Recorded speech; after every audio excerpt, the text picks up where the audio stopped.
Malaysian 370, contact Ho Chi Minh 120.9. Good night. Good night, Malaysian 370. Breaking news tonight, a Malaysia Airlines flight with 239 people on board, including 4 Americans, has gone missing.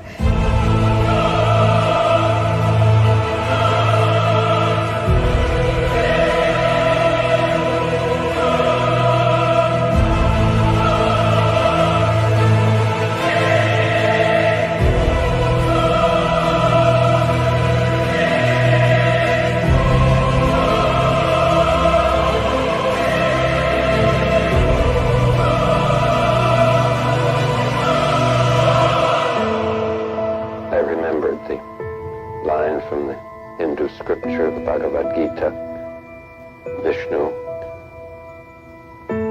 is trying to persuade the prince that he should do his duty, and to impress him takes on his multi-armed form and says, "Now I am become death, the destroyer of worlds."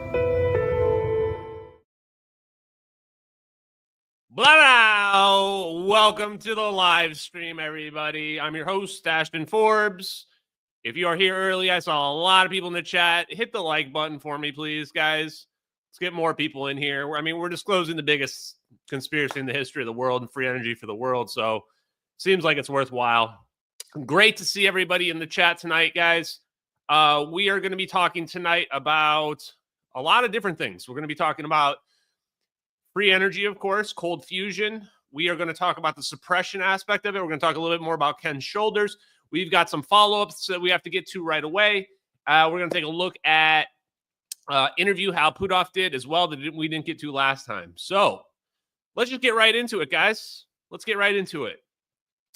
Last night's space, if you weren't there, was really great. I got to talk with, wow, I just forgot his name. Starts with a J, right? Oh, Patrick Riley. I got to chat with Patrick Riley for the first time. If you don't know who Patrick Riley is, he had posted on the blockchain or something, some schematics to free energy type devices. Got to speak to him and really had a lot in common. Like, we see the physics very similarly. I think we came to the same conclusions about it as well in terms of the dangers of it. So check out that space if you are interested. That was great. Hey, my channel, leave me alone. Don't bully me. This is my live stream. How dare you try to bully me, sir? How dare you? Okay, we found the source of the document. If you're like, what document, Ashton? Okay, well, let me flip this over and then I can show you. The document from the stream on Wednesday, the one that comes from the UFO hearing. Hey, ZPE Disclosure, welcome. Here, oh wait, that's not it. This one's it. Let's make this a little bit bigger. There we go. Okay, this document right here, this is the one I'm talking about. So somebody put this together. Right now, we don't know. The only thing we know for sure is Rich Gell, 99.9 or whatever his name is. Something like Rich Greldrich or something like that. I only recognize him because he was one of the first UFO weirdos to like come out super hard against me and be like, the videos are destroying the credibility. Believing in real science and videos destroys the credibility of the UFO community, right? And the best part is he thinks he's like an open intelligence researcher in the UFO community and stuff like this. Guy's like a complete loser. It's really sad, honestly. So I hope he didn't put this together and I don't have to give him credit for this because actually, I mean, there's basically no way he put this together. I'd be super surprised if he did. So we found this document, but we can't really tell like who put it together. I've been asking in our Discord. Hopefully we'll find out pretty soon. There's no way in hell that Michael Schellenberger made this, guys. Some people are trying to say that Michael Schellenberger made this. No fucking chance. No chance. No chance in hell. How do I know that? I know that because the person that made this knows a lot about the history of UFOs. Like a lot. Michael Schellenberger does not. Michael Schellenberger couldn't even make one page in this. It's no offense to Michael Schellenberger. When it comes to the UFO community, he's just not even on my level, not even close. let alone on somebody's level who's been researching this for a long, long time. My guess would be that a random person online made this, but whoever did, I think, was probably maybe in the know. Let's see. Yeah, doesn't seem like we really know at the moment.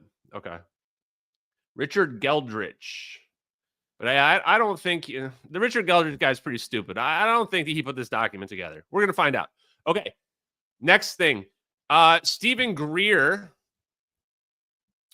spoke about the UFO hearings. Let's hear what Stephen Greer thinks about the UFO hearings. Oh, we're going to talk about some TISM here in a second, guys. Get ready.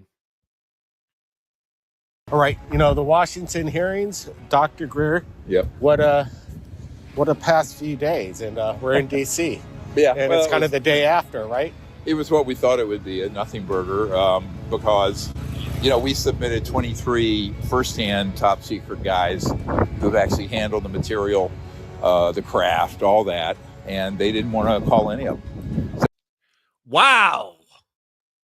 Damn, it's crazy this doesn't get talked about. Like, there's definitely a disinformation campaign where they're trying to wedge Stephen Greer out of this, and they're trying to pull in all these retards like Jeremy Corbell and George Knapp and James Fox and all these other dudes who are like obsessed with aliens.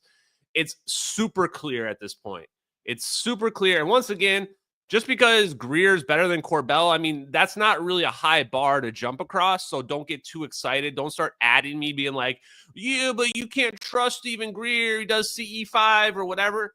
Guys, if you haven't learned anything about me, the most thing you need to learn right away, quickest thing right now you need to learn is that I don't care if I don't agree with one person on one thing.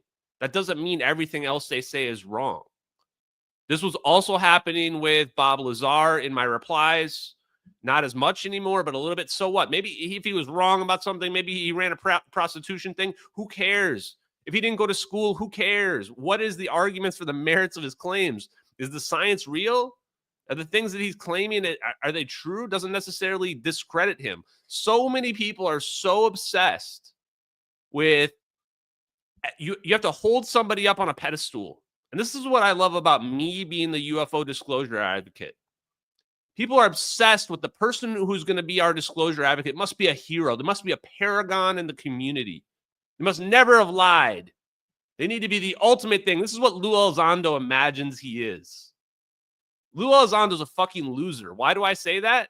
Because he's a fucking counter intel spook. And he is trying to protect national security while still selling books and pretending to be some disclosure hero where he has no firsthand accounts whatsoever that are relevant. None. You should just come out and be like, hey, I have some information and I'm going to share this information that I've seen, and not try to build himself up to be some fucking hero. That's what does a disservice to the UFO community. When you're not being 100% genuine and you're not telling people exactly what you know, then how can anyone trust you? Why was Lou Elizondo? I'm just going to rail on Lou Elizondo for a second. Why was this guy involved with ATIP or ASAP at all? He's not a scientist. He's not a reverse engineer guy. He's not even a project manager. Why was Lou Elizondo connected to ATIP? The debunkers are so fucking stupid. They're so obsessed with trying to prove Lou Elizondo wasn't connected to this program. Of course he was. All his buddies are the guys who were in it. He was clearly connected to OSAP and ATIP. The question is, what was he doing there? What was his job? What was his role? He wasn't commanding it. There's no way. You don't have some counter intel guy commanding a UFO program, but you do have them running disinformation for it. You do have them monitoring the internet to see what people are saying about it. You do those things. Is that what his job was? It came out that he still has a job in the government right now. I'm not sure about that. I have to go back to the hearings on that last thing. I don't want to say something that's necessarily false. Okay. Just as a side note, I did watch this Leonard Susskind interview. Did I not clip it? It was pretty interesting. but not that great. Another thing I want to say real quick before we go back to that Stephen Greer thing is that sorry, I'm struggling tonight, guys. With respect to the science, I couldn't be when I look at these scientists that I've revered, it really brings them down to earth for me when I watch their interviews. I think it was Brian Cox, right? Is that what his name is? Physicist? Yeah. Brian Cox, physicist. He was on Joe Rogan a few weeks ago. I was watching one of the clips and I was just like, man, I'm further in the understanding of physics than he is. He's still sitting here just 3 weeks ago talking about we have no idea what dark energy and dark matter are. Like, dude, I've been watching you since I was a kid on science shows. We've been asking that question for 30 years. When are we gonna, like, hey, start coming up with some fucking ideas? They're like, oh, many people have many different ideas. No. Let's take all the information we already have and experimental evidence that we already have, and let's come up with one theory that answers the question. Oh, look, it's already out there. It's called zero-point energy. It's already out there. There's already papers about it and everything. It's the answer. There's no other contenders. That's the answer. String theory, 27 fucking dimensions or whatever these people are talking about. We don't need that shit. We need 5. We just need 5. Forward and back, up and down, left and right, time, and then the ether. That's it. We don't need any more dimensions. Problem solved. Dark energy solved. Dark matter solved. Mass, gravity, inertia, all solved. Source of energy solved. Something doesn't come from nothing. It comes from the ether. It's just crazy to me. Okay.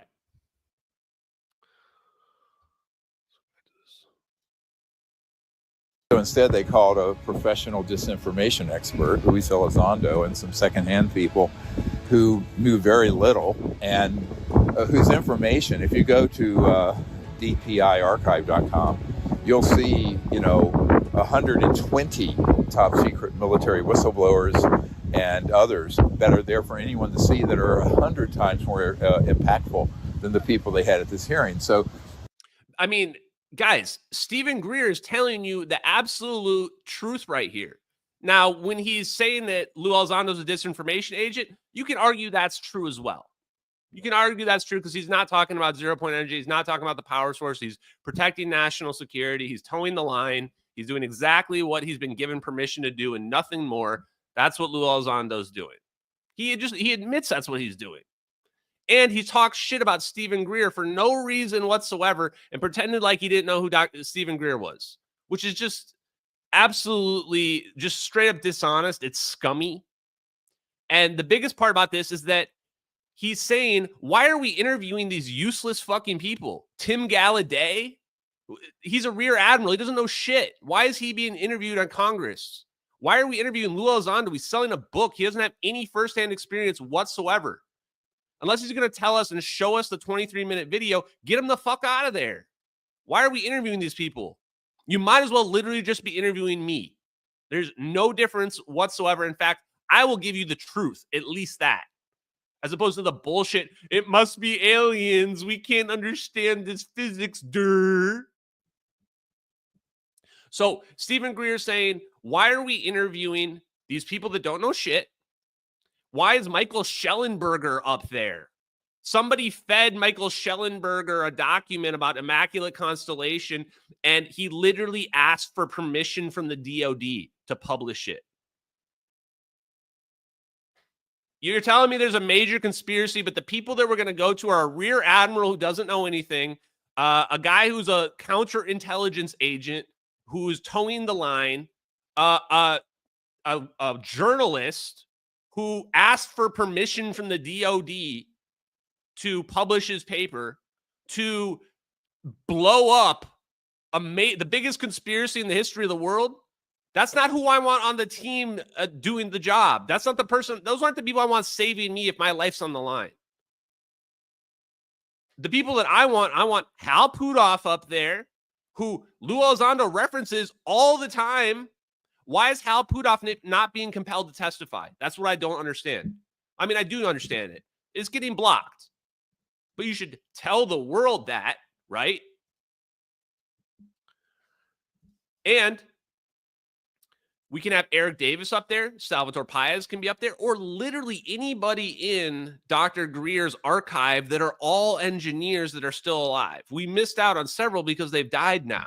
It should be Tom Bearden up there, Paul Sizz, all these guys that have been talking about it, but they're all dead now. So we need the engineers up there testifying to how the physics works so that people don't have to be like, oh, we can't understand that. Only the aliens could understand concepts like there being energy all around us. Like, geez, man, are you kidding me? And then Mike Gold, nothing actually really against Mike Gold, to be perfectly honest with you. He was the best out of all of them. He actually answered a couple questions, honestly, that I could tell. Now, when he said something about NASA being transparent or whatever the bullshit he said about NASA, like, wow. I don't know. Maybe he's just out of touch. Not sure. But when he answered the question about the energy source being a national security issue, finally, we got the truth from him. So, anyway. But why is he there too, though? It's like him being there is kind of like we didn't have anybody else better to bring along. We're going to bring this guy along who's an executive at Bigelow Aerospace and worked with NASA. Okay. What'd he do? Like, oh, he was just like an executive. Okay. Great. Let's watch like one more minute. I think we've got the main points, though, that I wanted to go through. It begs the question of whether anyone in Congress is actually serious about disclosure and investigation. And because it isn't as if they haven't been provided personally. I mean, me personally handing off this material, people who are of no consequence at all. And I always say this is why the Congress has a 12% approval rating. You know, less than a third or a quarter of the current president, the outgoing president. So, you know, we spoke with Tim Burchett a day before the hearings. We asked him, and we told him straight up, why are you not bringing these first-hand witnesses? He's told us that, well, he's not in charge, and he says Congress is afraid of him. Are they actually shadow banning each other in Congress and who has authority on this subject, and they're denying a Congressman Tim Burchett to bring first-hand witnesses forward? Yes, because I've spoken with him, and he's not senior on House oversight or other committees. I think he's the third-term congressman. Okay, so yeah, he's basically saying they're getting blocked. Let's see what else.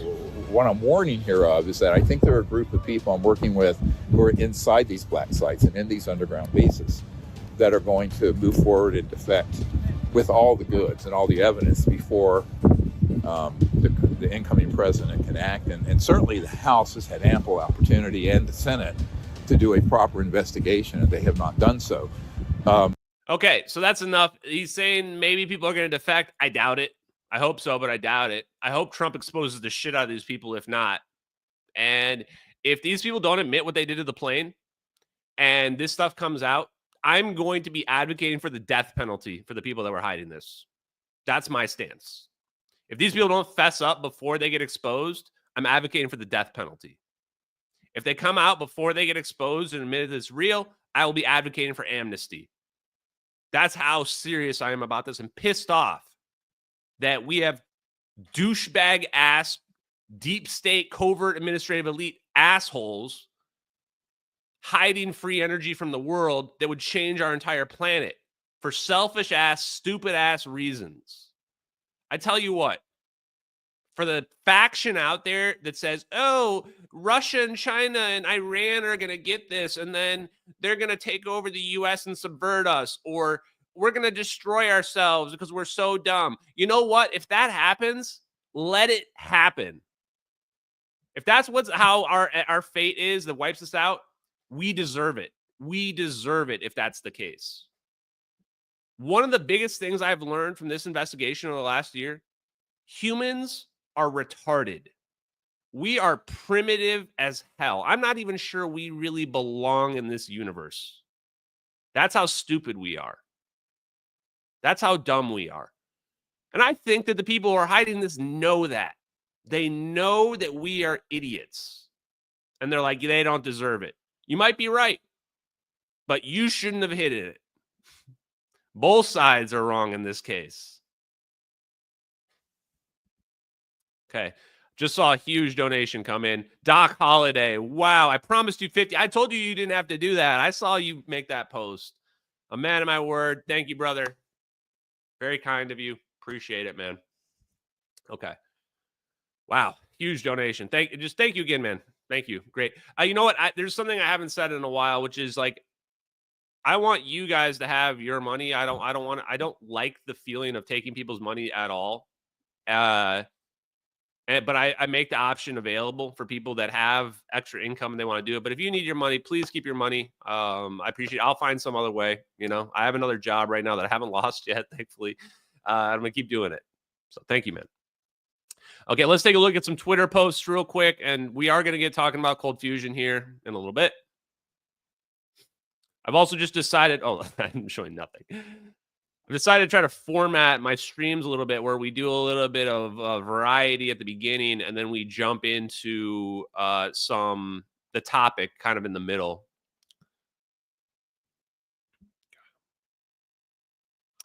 Okay. Well, just real quick, some people were wondering why I'm calling out Joe Rogan, thinking that I was being misleading. But no, Joe Rogan literally canceled on me because, as he says in the very beginning of this interview here, you had sent me a video of a UFO thing. Why is it so quiet? Jeremy Corbell, and he says it's bullshit. Which one? The of a UFO thing that I sent to Jeremy Corbell, and he says it's bullshit. So Jeremy Corbell literally was sent these. So the way this went down, Kurt Metzger sent the videos to Joe Rogan. This was like 6 months ago or so. Actually longer than 6 months ago, eight or 9 months ago. Kurt Metzger sends the videos to Joe Rogan. Joe Rogan sends them to Jeremy Corbell, one of the top UFO personalities that's out there, constantly selling merch and videos and all kinds of crap that's out there. He's the one that brought Bob Lazar forward. That's going to be relevant in a second. And people wondered when Jeremy Corbell was on with Bob Lazar, why was Jeremy Corbell even there? Why was Jeremy Corbell even there with Bob Lazar? It was like he was his handler. It was so weird. So weird. And it never really even gets addressed. Anyway, Jeremy Corbell straight up tells Joe Rogan that it's bullshit. I can't tell you, why am I coming out? Like, I came into this with no preconceived biases towards any of these people in this UFO community. First thing I realized is that Lou Elizondo is just straight up lying by holding back half the story. And his whole argument about the temporal argument about why it must be aliens is fucking scripted for sure. 100% scripted. It's not an organic thought. He literally uses it to deflect from the fact that we've developed a technology, which is just disgusting to me. The one where the plane gets circled by the drone. And then Jeremy Corbell, he's out here promoting Bob Lazar. He's right next to him trying to ride his coattails to UFO fame or whatever the hell it is. And he's gatekeeping the topic while he pushes out some of the most silly videos of all time in UFOlogy. Where the silliness about them is, in some cases, they're just flashing lights out there. In other cases, it was literally a fucking jellyfish. It looks like a jellyfish flying around in the sky. And he doesn't do he never supports his videos. He never defends his videos. He puts the videos out there and then just like lets people do whatever they're going to do with them. He lets like the people argue about them. Look at what I'm doing. I review all the evidence of the videos, the real story of the plane, promote it, try to like literally advocate for it being legit. Jeremy Corbell doesn't do any of that shit. He's just like, I got this video and I don't really know. Here you go. I don't know what it is. Okay, well, you want to tell us who gave it to you or where this was from or any of this other information? Nope. Nothing else. Done. That was it. Just tried to get on some talk shows. It's just, I can't stand these people anymore. And I'm happy to burn down their whole little UFO grift shit that they got going on because I want nothing to do with it.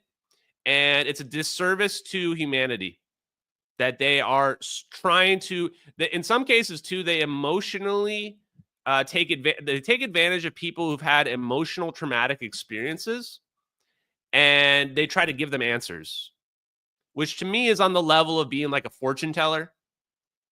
you know, which I think it's just scummy stuff. Can't stand it. As opposed to, oh, hey, we have free energy technology that could, you know, change the whole world. And hey, you had this traumatic experience. How about we change the whole world and make it like the Jetsons for you? That would really help people out. Not being like, yeah, oh, you got implanted by an alien and whatever. Like, here, I'm going to verify or validate your experiences by telling you made up stories about it. And I'm going to tell you, I'm going to put something in a bag and pretend like this is an implant. You're like, what even is an implant? What's the point of it? What's it going to look like? Well, it's just, here you go. We dug some shit out of somebody. It's an implant. Aliens must have put it there. Like, Jesus Christ, man. It's like, that is low rent garbage if you're pushing that kind of stuff. Please never do that in the UFO community. Okay. And another point I want to point out is like, hey, don't burn any bridges. I'm going to burn all the bridges. I'm going to burn all the bridges. I've been extremely nice to Joe Rogan, despite the fact that we just watched a clip of him saying, Jeremy Corbell sent this video. And then in the later part of this video here, he says, oh, like some VFX guys like said it's like fake and it's like a video game artifact. Here you go. Ready? Is actually From a video game? That's from a video game. No, it's not. It doesn't match up. From a fucking video game, Joe Rogan? You think we're looking at a video game? This is just like, if somebody's so dumb that they can't tell we're not looking at a video game, I have no problem burning a bridge with them. End of the day, all these people are going to end up being wrong. I already know it. I already know all these people are going to be wrong. You might be like, Ashton, shouldn't you have some grace then? And try to coddle them or whatever? Fuck no, we can teleport airplanes and we have free energy. I'm not going to coddle these people. I'm going to shock these people so that they question every aspect of their reality for the rest of their natural existence. So that even the people that thought they were awake, they start to wonder what real is anymore. That's what I'm going to do. It's going to be an emotional nuke that I'm going to shoot onto people. So when you wonder, Ashton, why are you being a dickhead to people? Why are you not trying to suck people's balls to be their friends or whatever? Because I don't want that. That's not how I want this to go down. I want this to go down where people are so shook that they can't go to work for a week because they're wondering if their reality is real. Why? Because that's what we need humanity to get to. We need humanity to be psychologically shook forever, to the point where we go, we need to change our whole existence. We need to change how we're living in this universe. That's the only way we don't destroy ourselves, by the way.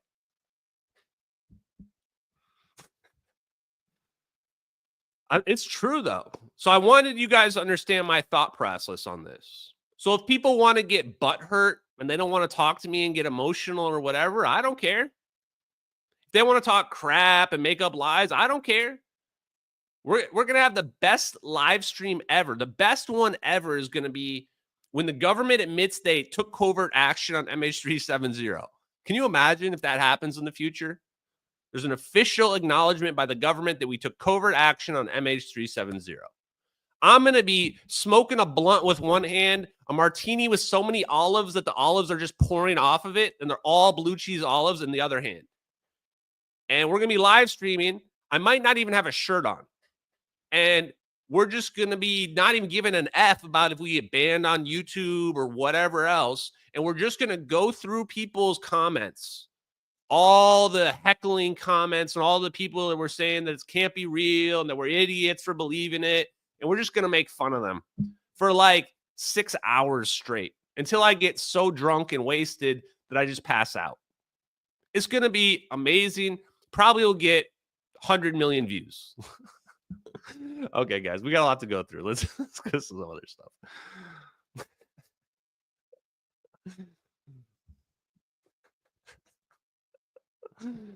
Sorry, I'm cracking myself up, chat. I'm cracking myself up here, chat. Okay, this thing is hitting the zeitgeist, chat. We're hitting the zeitgeist. Dennis Prager of PragerU. I don't really remember. Is PragerU maybe a conservative thing? I recognize the name, but I'm not sure. Anyway, all of a sudden he's posting about it. Does anyone have explanation what's going on in this video? This is like the last person I would have expected to repost my content like this. But he actually has a reasonable take here. People were making fun of him for this take. I think this take is perfectly acceptable. Rather than some government. Oh, wait, hold on. Let's listen to what he says right here in the beginning.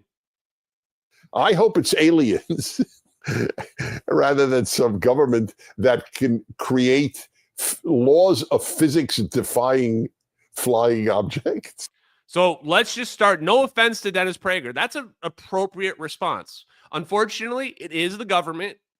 There might be aliens out there, but what happened to that plane in that video was definitely the government. I mean, we can tell just based on the operator. I don't think aliens have a reason to take 3 orbs and have them spin around a burning Boeing 777 and zap it. It doesn't really make a lot of sense. But humans, yes, that does make a lot more sense. And then he says, defying the laws of physics. This was something that Patrick, I don't know why I always think Jordan, Patrick Riley said last night, which is that it's impossible to defy the laws of physics. Why? Because the laws of physics are based on our observations. So if we see something that's happening that's real, it doesn't matter what our theories are. You must change the theory to match the observation. That's science. And we don't do science anymore because now what we do is we pretend like we know it all. And then when we see something that we don't think is possible, we say, that can't be real. My theory says that's not real. The exact opposite is what science is when you see something experimentally, you have to change your theory to match what you're seeing observationally. This is extremely important. And this is something that we also need to understand with respect to cold fusion. This is going to be very relevant here in the next half of the stream. Because we're told that. Let's see what else we got. Why is my profile messed up? Okay, here we go. Thought there was something else I needed to show. Okay, yeah, this is yeah, let's look at, I think the Bob Lazar clip is the next one. Yep. Also, real quick, rest in peace to Howard Hughes. The first streamer to die has occurred. Or sorry, I said that really messed up. A person that did a podcast and interview with me has died. His name was Howard Hughes. He was host of The Unexplained. I just saw it a couple of days ago from Nick Pope. Rest in peace for him. It was a good interview. I appreciated it. Okay. Let's do a little Bob Lazar action. So Bob Lazar, if you're not familiar, put Area 51 on the map. He got attacked, discredited. They ruined his life, claimed he was a liar, blah, blah, blah. This is important because we see the same suppression tactics over and over and over again. Somebody comes out, something happens, and we send in the debunkers. And all we're doing is looking for one thing where we can discredit them. That's all we really need. Sometimes you need more, but generally that's it. We've done it with LK99. We've done it with Bob Lazar. We've done it with Cold Fusion before. And we've certainly been trying to do it with the MH370 videos. We being the U.S. government and their affiliates. So let's listen to Bob Lazar here. There's what they call Omicron configuration, where the craft is using one generator, or Delta configuration, where it's utilizing all three. Delta configuration would be for space travel. Essentially, the craft will tilt up on its side, focus the 3 gravity generators to a single point, and move through space that way. If you were going to see one of these crafts at night operating, it would appear really as a glowing ball or just a bright light in the sky from a distance. Even close up, you'd see a glowing halo around it. What you're dealing with is a high energy source in essentially a gas atmosphere, oxygen, nitrogen. And when you apply enough energy to a gas molecule, they emit photons, they emit light. What? How have I never seen that clip from Bob Lazar before? Maybe I've seen it and just never connected. He straight up just says there's two configurations. Why is the two configurations important? Because in the videos, we can see the orbs moving by themselves, but then we also see the three of them come together, the Omicron formation or Delta formation or whatever it is, and then they teleport the plane. And he says in that video that I'll pull a clip up while I'm talking about this. They use the one formation in order to move not between long distances. Basically what he's saying there is there's one configuration for short distances and one configuration for long distances. Well, that's like looking at these videos and looking at the dark lines in front of the orbs and then comparing it to when the orbs get into lock into formation and then converge. I'm looking for my other video of this. Guess I don't have it. Okay, we'll go to the full video. So we can tell here when it's spinning around the plane, you can see the dark lines. So that could be one configuration. Here's a better version of it. So maybe that's one configuration, and then combining them produces the other configuration. That's wild. But the other thing, too, is that the zap is illuminating the surroundings, and the UFOs themselves are glowing.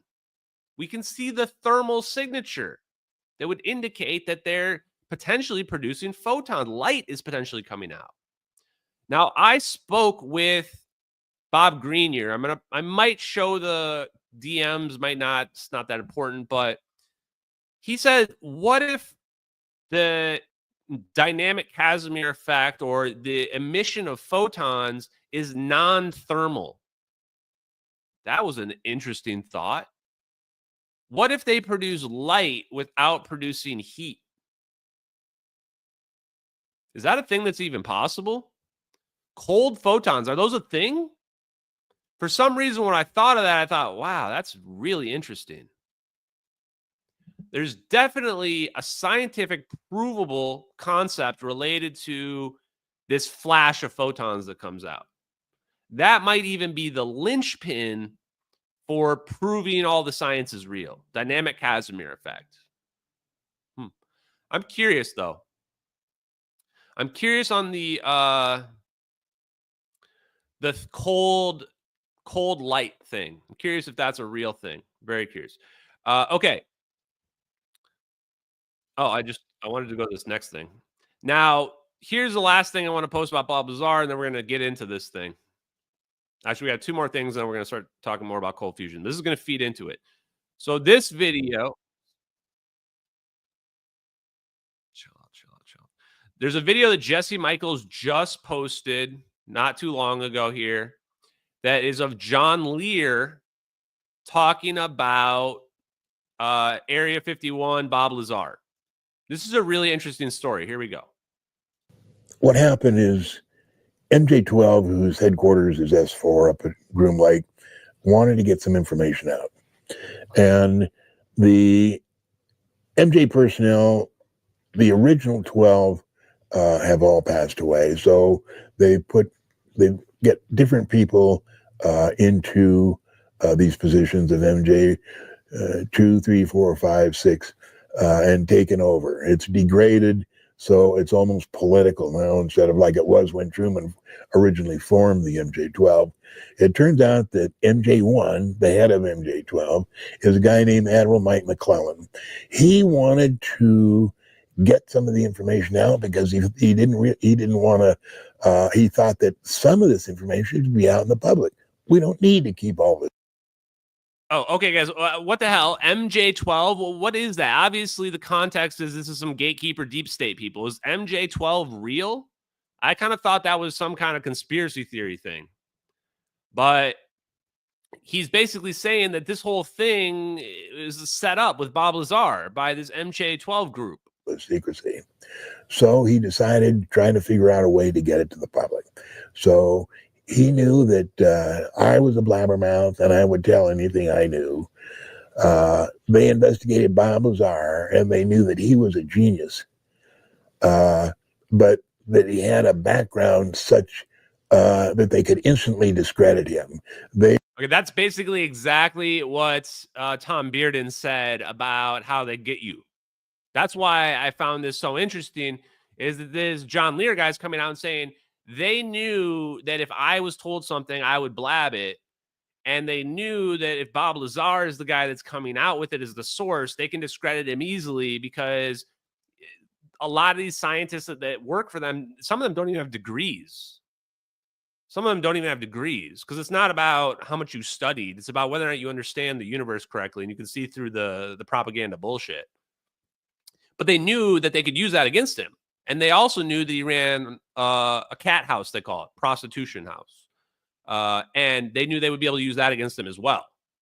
So they knew whatever he said, they would be able to mitigate the damage.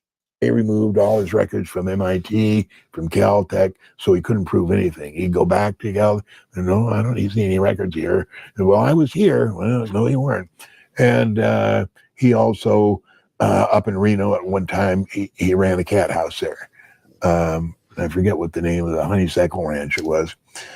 So they chose him because not only could he probably help them because he was so smart, and as matter of fact, he's the one that named an unpennium 115. He's the one that told them what that was, and they didn't know when he went there. They didn't know what it was. He was the one that told them that's element 115, and then told them why and how he'd figured it out. But I need to hear the full story on that element 115. He added some story in there that I had not heard before, which is that Bob Lazar told them that the mystery element was element 115. That does not seem to track. Now, it's possibly just distorting the story here or whatever. I do have to treat John Lear as a somewhat unreliable witness here. It's hard to tell if he's playing a game of telephone. Other stuff might be happening. But I think overall, the idea that that is possible that some gatekeepers let Bob Lazar come out with this information, that's dark, but also kind of tracks. Decided to pick on Bob to go up there to work at S4 because they knew that Bob would tell me instantly and then I would blab the whole thing. And that was their modus operandi, was to get the information out and gauge what it did to the public, how they accepted it, and then pull back and say, oh, no, it was all a mistake. Bob Lazar is a fraud. He never worked here. He doesn't have any credentials like that. And they could back away and get out of it. So that was what Admiral Mike McClellan came up with, and that's the way they played it. Okay. The thing that freaks me out the most about this is that this is basically exactly how I thought they operated. And in fact, when I was coming out deciding and I'm not even necessarily a whistleblower, I'm just a guy that is promoting videos that I believe to be real. I knew they would come after me just due to the nature of what the videos are and what have you. And so I looked at what happened to Bob Lazar and kind of modeled my actions based that. I knew mainstream media would never talk to me. I knew that from Bob Lazar. And I knew if they tried, they would try to discredit me. So all the information I put out had to be solid. I had to have sources for all the information that I was pushing. And I also had to stipulate specifically every time I was giving an opinion. Even stuff like that, because they're looking for any crack, anything they can use. That's what freaks me out about this, which makes me also wonder, you see the same methods, they attack your credentials. A lot of people say, Ashton, who are you? Who do you have to be to understand physics that mainstream has no, literally just, doesn't look at? It's literally Plato's cave. All mainstream physicists are looking at the shadows on the walls. And they're going, why is there a doorway over there? Don't look that direction. Don't look at that giant doorway over there. Just call that dark energy and dark matter. Okay, but how do we explain quantum mechanics? We don't think about it. We don't explain quantum mechanics. We don't try to unify them. Some pure genius, some new Albert Einstein will be reborn and he'll tell you what to think. That's what they do. They care about credentials. They say that, oh, if you're not somebody who's approved, this is in the UFO community, physics community, everywhere. This is called gatekeeping. If you are not somebody who's approved to disseminate information, if you're not credible enough, you don't have the right credibility or the right credentials, then whatever you say is not allowed. Whatever you say doesn't matter. Absolutely absurd. That's why we're going to destroy academia and credentialism as well. Because I see their methods of disinformation, and I'm going to tear them down brick by brick.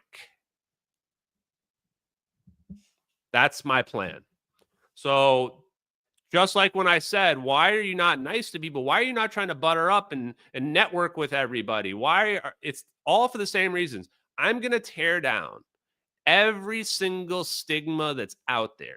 Every method and apparatus of disinformation, I'm going to tear them down and force them to rebuild them from scratch. That's what I'm going to do. So sit there and lie about the videos, sit there and pretend and don't answer any questions about the videos that were submitted to the AARO. Pretend like you never saw them. Whatever you want to do, I really don't care. The more you lie, the more you try to ignore the topic, the more you try to attack me, the more it's going to come right back at you 100-fold. This is why I say don't try to send me apologies later. I'm going to drag the people that tried to drag me, that tried to play like the videos were fake, that tried to lie to people and misinform them. I'm going to drag those people for the rest of their lives. Okay. Gary Mckinnon, chat. Crap, where's my video on Gary Mckinnon? Oh, okay, yeah, here we go. So let's talk about cold fusion, chat. Why is this doing this? Close this. I was looking up the history. I just type in cold fusion. I get a Wikipedia article. I start reading the Wikipedia article, and I noticed something interesting. It's a very short article. This is on the suppression of free energy, This is what I looked up when I looked up cold fusion. Okay. And the claims that devices which exist, which are capable of extracting sufficient and usable power from pre-existing unconventional energy reservoirs, such as quantum vacuum zero-point energy. Well, yeah, there it is. Exactly there. Zero-point energy is an absolute real thing. It's not made up. Some notable people who have been claimed to be suppressed, harassed, or killed are Stanley Meyer, Eugene Malov, and Nikola Tesla. Eugene Malov, in the Pons and Fleischmann saga of cold fusion, quit MIT and believes strongly that cold fusion is being suppressed. Notable proponents of the conspiracy theory include Gary Mckinnon, a Scottish computer hacker who unlawfully accessed computer systems to look for evidence of a secret free energy device. What?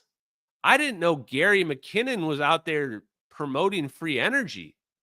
It's one thing to be a hacker. It's one thing to be a UFO community person. It's another thing to also understand that zero-point energy and free energy are possible from these technologies. So I went and looked it back up. It turns out he was looking for evidence of UFOs or free energy that they might be hiding from us. He spent 2 years digging around on NASA servers looking for it. That is wild. Gary Mckinnon is actually a legend. And there's no doubting this. Like, he literally hacked into NASA. The US government has been trying to extradite him for decades. They've been trying to try him in the US. They want to throw him in prison for the rest of his life, basically. Computer cybercrime laws in the US are archaic. It's like you're better off killing somebody than you are hacking into NASA, truthfully. So here's a quick video, and I'm probably going to just shortly show a couple clips from this. Was a real passion of yours, in other words. Let's go. I want to see the very beginning of this interview right here. Okay. Okay, so you knew what you were looking at to some degree. Here's your list of charges. You hacked into the Army, the Navy, the Air Force, the Department of Defense, and NASA, amongst other things. Why? I was in search of suppressed technology, you know, laughingly referred to as UFO technology. I think it's the biggest kept secret in the world because of its comic value. But it's a very important thing. We've got old age pensioners can't pay their fuel bills. We've got countries being invaded to get award oil contracts to the West. And meanwhile, secretive parts of the secret government are sitting on suppressed technology for free energy.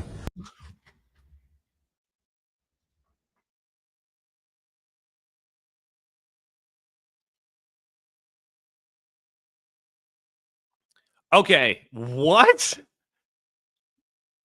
How would I have never heard that clip before? That is the most based thing I've ever heard in my life. Like, why is Gary McKinnon not a UFO advocate? He's like, hey, I hacked into the DOD, Pentagon, NASA because I wasn't looking for aliens. I was looking for suppressed technologies, UFO technologies that they've been hiding from us. Some scumbag douchebags who say that we're primitive monkeys. You know what? They're right, but we still deserve it.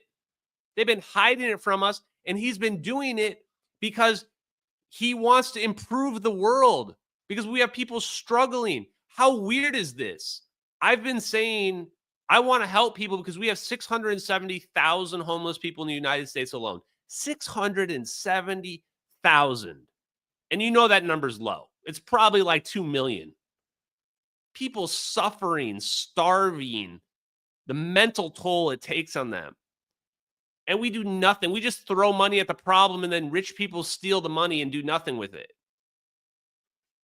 Gary McKinnon was legit. Yeah, I need to clip this. I'm actually clipping this and putting this on my Twitter later. Because then after this, he starts talking about how he got into, how he hacked into it and whatever. And it was just like I said yesterday. Basically, there was just no password on the terminals. He just found a thing that had no password, basically. I mean, that was all he had to do. That is a wild explanation. Okay, here we go. Because of its comic value. But it's a very important thing. We've got old age pensioners can't pay their fuel bills. We've got countries being invaded to get award oil contracts to the West. And meanwhile, secretive parts of the secret government are sitting on suppressed technology for free energy. So how did you go? That's just crazy. He's talking about like we have war. This was during like the war in Iraq is what he's referencing there. He's like, United States is fighting wars for oil. People are dying for no reason. We got pensioners, homeless people that can't pay their bills. We can't pay for food right now. People can't even afford food right now because of inflation over the last 4 years. Those are the most noble reasons I've ever heard in my life for hacking into the government. The dude is like Mr. Robot. It's like Mr. Robot right here. I'll let it play for another minute. To find the stuff that you were looking for in NASA, in the Department of Defense. Well, I assumed that although it's part of a secret government project, there must be military ties. I'd read 400 expert witness testimonies, ranging from civilian air traffic controllers through military radar operators, all the way up to guys that were in charge of whether or not to launch nuclear missiles. So some very credible people. All of these people have said that there are UFOs, they are alien. We're using anti-gravity and reverse engineered technology that came from captured UFO craft. We're using anti-gravity? Yeah. Yeah, we're using anti-gravity. Yeah, we're using it. We figured it out. Humans have figured it out. Whether or not, you know what? I'm even more inclined to believe we did get it from aliens now. I'm slightly more inclined than I was yesterday to believe that we did get it from aliens because this dude was doing this for the right reasons. So there you go. If you're an alien lover, you just move the needle a little bit.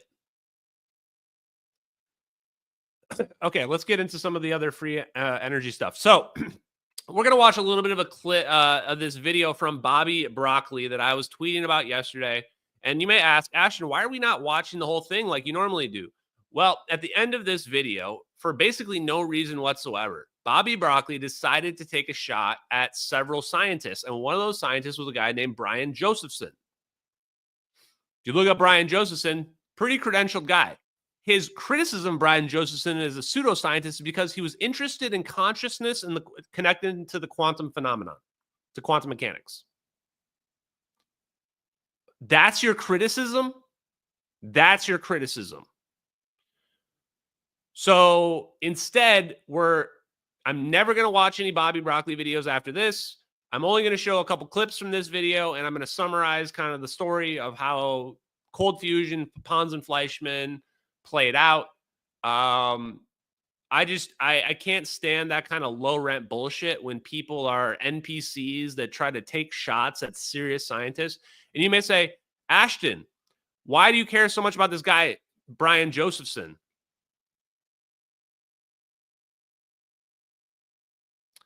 Brian Josephson developed something that is probably one of the most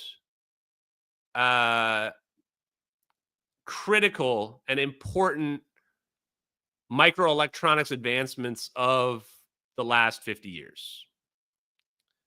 And I don't talk about it very much because it's that important. And so anybody that's shooting on this guy, and if you watch my streams and you've looked at the patents and things that we have reviewed, you're going to find some commonalities in those patents. And that's the most I'm going to say about it in general, because we're all racing to get to the point where we can produce this technology. And there are some key things out there that allow it to be possible. That might be one of those things. So best of luck, everybody else out there. You just got a major clue. Okay. Switch this over to... Okay, so in the beginning of his video, he talks about LK99. And the way LK99 played out is that room temperature superconductivity, the paper gets published, has not yet been peer reviewed, and the media goes crazy. It was a lot like cold fusion, the same feeling, where this incredible claim of room temperature superconductivity and these videos start coming out. He didn't even show, Bobby Broccoli didn't even show the best video, which is this one, of superconductivity. And he even says people don't need scientific expertise to know they're looking at something crazy. I don't need a scientific paper to tell I'm looking at the Meissner effect right here. I can just tell looking at it. This is either the Meissner effect or this is somebody's making a hoax video. And it doesn't look like a hoax video to me. It looks like somebody recording a laptop of a real video where they go so far as to take a little ring and swing it around. I didn't even know why they were doing the ring to begin with when I watched this video for the first time. When I watched this video for the first time, I'm like, why are they doing the ring? And then I was like, oh, they're showing people there's no string connected to it. Nobody's ever made a hoax video like this because nobody understands science like this. Not enough people in this entire world understand superconductivity, let alone random hoaxers, right? So here's the reason why I'm showing that and talking about it is that videos come out, LK99, people are going crazy for it. And what happens? People start trying to reproduce it, and they start failing to reproduce it over and over and over again. Well, here's the thing about science. We don't need 99 reproductions to make science work. We just need one to prove a concept. And you say, well, it needs to be reproducible. Yes, you need to have a full recipe that is reproducible. That's not what scientific papers are. Scientific papers are not a full how-to recipe. I've actually never read a scientific paper where that's what it was saying. The closest ones are probably Ning Li's research that's out there. But even in those cases, they're not giving you a step-by-step process. What they're doing is, here's the experiment we ran. Here is a high-level understanding of the apparatus experiment. Here's the scientific theory that we were looking to test. Here's the supporting evidence for why we think there might be something there. And then here's our results. That's it. That's it. So everybody starts failing to reproduce it. And even though there were some people that were claiming to see some anomalous stuff, people immediately just say, nope, it's been debunked. Our favorite word, it's been debunked. LK99 has been debunked, everybody. It's all over. The people that did it are idiots. They're all pseudoscientists and frauds, blah, blah, blah. And the whole topic goes away. It just disappears straight out of the mainstream, straight out of the zeitgeist. And then March 4th, 2024, not 7 months ago, the March Minneapolis, Minnesota American Physical Society Committee happens. And there is more about superconductivity, and they double down. They say, we've doped our previous version of LK99 or whatever it was, lead and copper mixed. They dope it with another thing, and boom, we're seeing all of the signs of superconductivity at room temperature. We even have levitation, and we have more levitation videos as well. I don't know if I have them handy, but they're out there. They're not as compelling as this, but you can see your rock standing up, just defying gravity, basically. And does it get any news? No. It's already over. The hype has already died down. So now we get to the point where even though they've gone and they've doubled down, they have more scientific papers, other universities are now confirming that they were able to produce it, what have you. Doesn't matter. It's gone. It's been suppressed. That's what suppression is. Suppression is psychological. Suppression is not as simple as bang, bang, you're dead or you're gone. Suppression is a matter of control over your mind and your perception. You hype it up and then you chop it down. In fact, you could argue that that's what they tried to do with me with Kim.com. You could argue that Kim.com was an intelligence asset set to do the exact same thing. Big profile guy, career criminal, fraudster and scammer. He's under the thumb of the U.S. government, getting paid by the U.S. government, and he gets sent to go talk to Ashton Forbes. Why? He doesn't do anything related to UFOs or any of that. For some reason, he wants to help be the spokesperson for Ashton.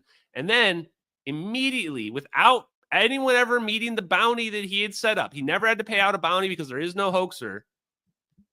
He comes out hard against it all of a sudden out of nowhere. Tries to chop you down. Tries to make it just go away. The same exact way where we've done with LK99. And as we're going to find out, this is exactly what they did with cold fusion. So quick high-level overview, cold fusion.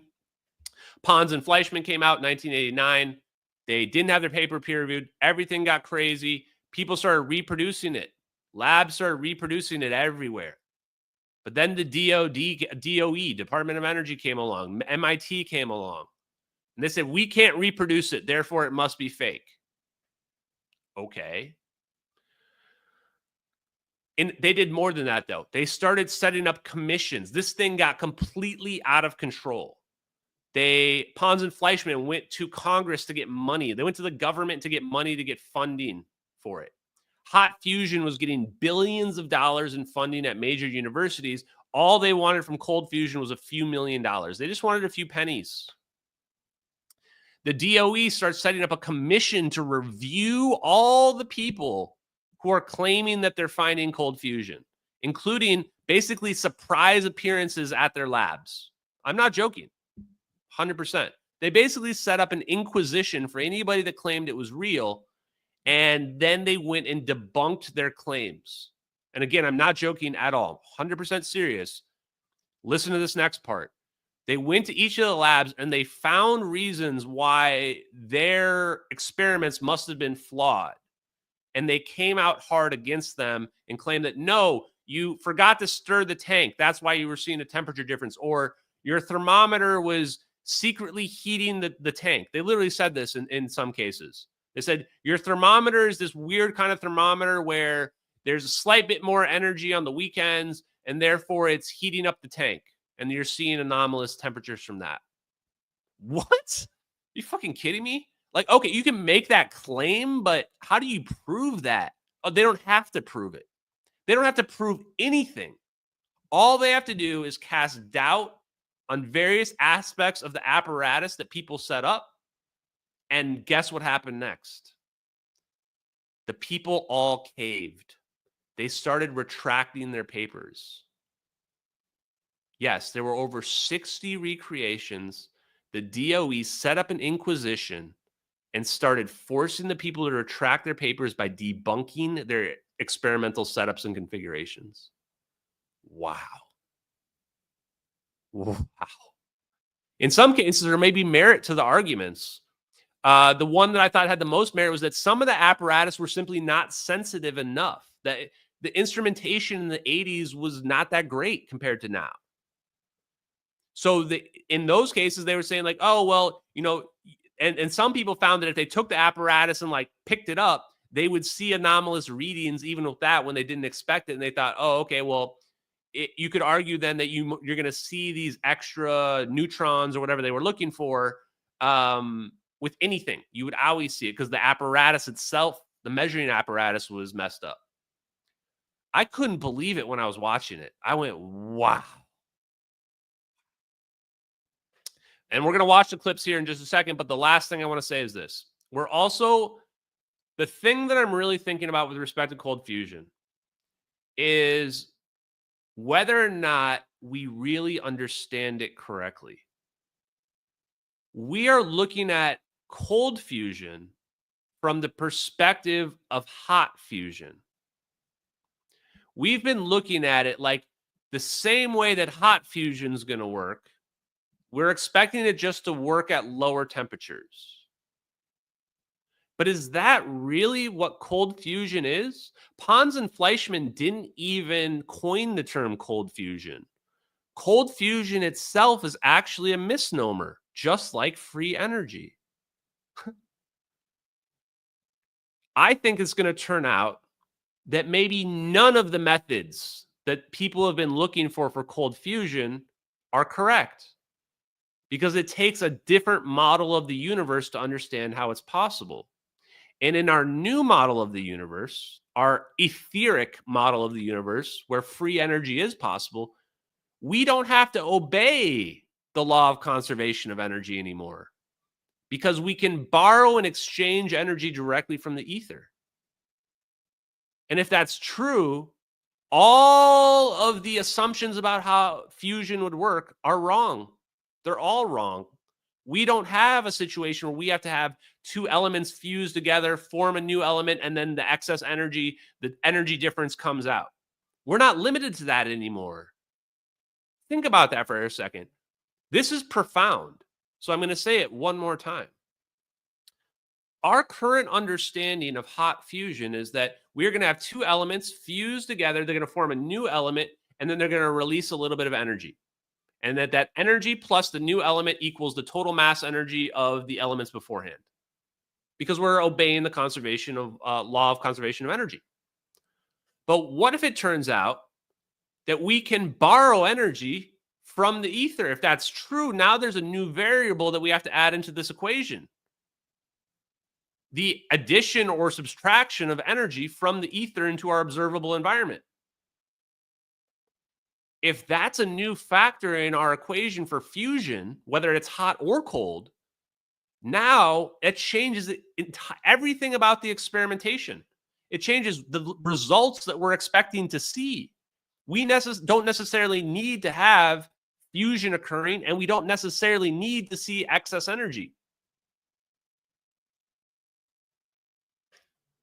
I think that's what's going to end up happening. I think we're going to find out that fusion is going to work completely differently than what we've been trying with hot fusion, and that hot fusion has been a scam the whole time.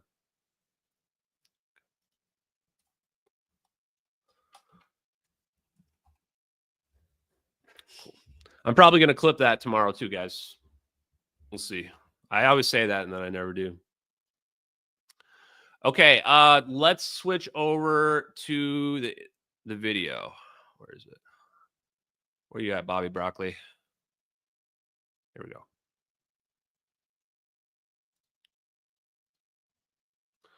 Okay, I wrote some clips, some timestamps down. Give me a second, chat. Don't freak out. Okay, here we go. Okay, here's the highlights of it. 1845 here. Hello, Con from Nova Scotia.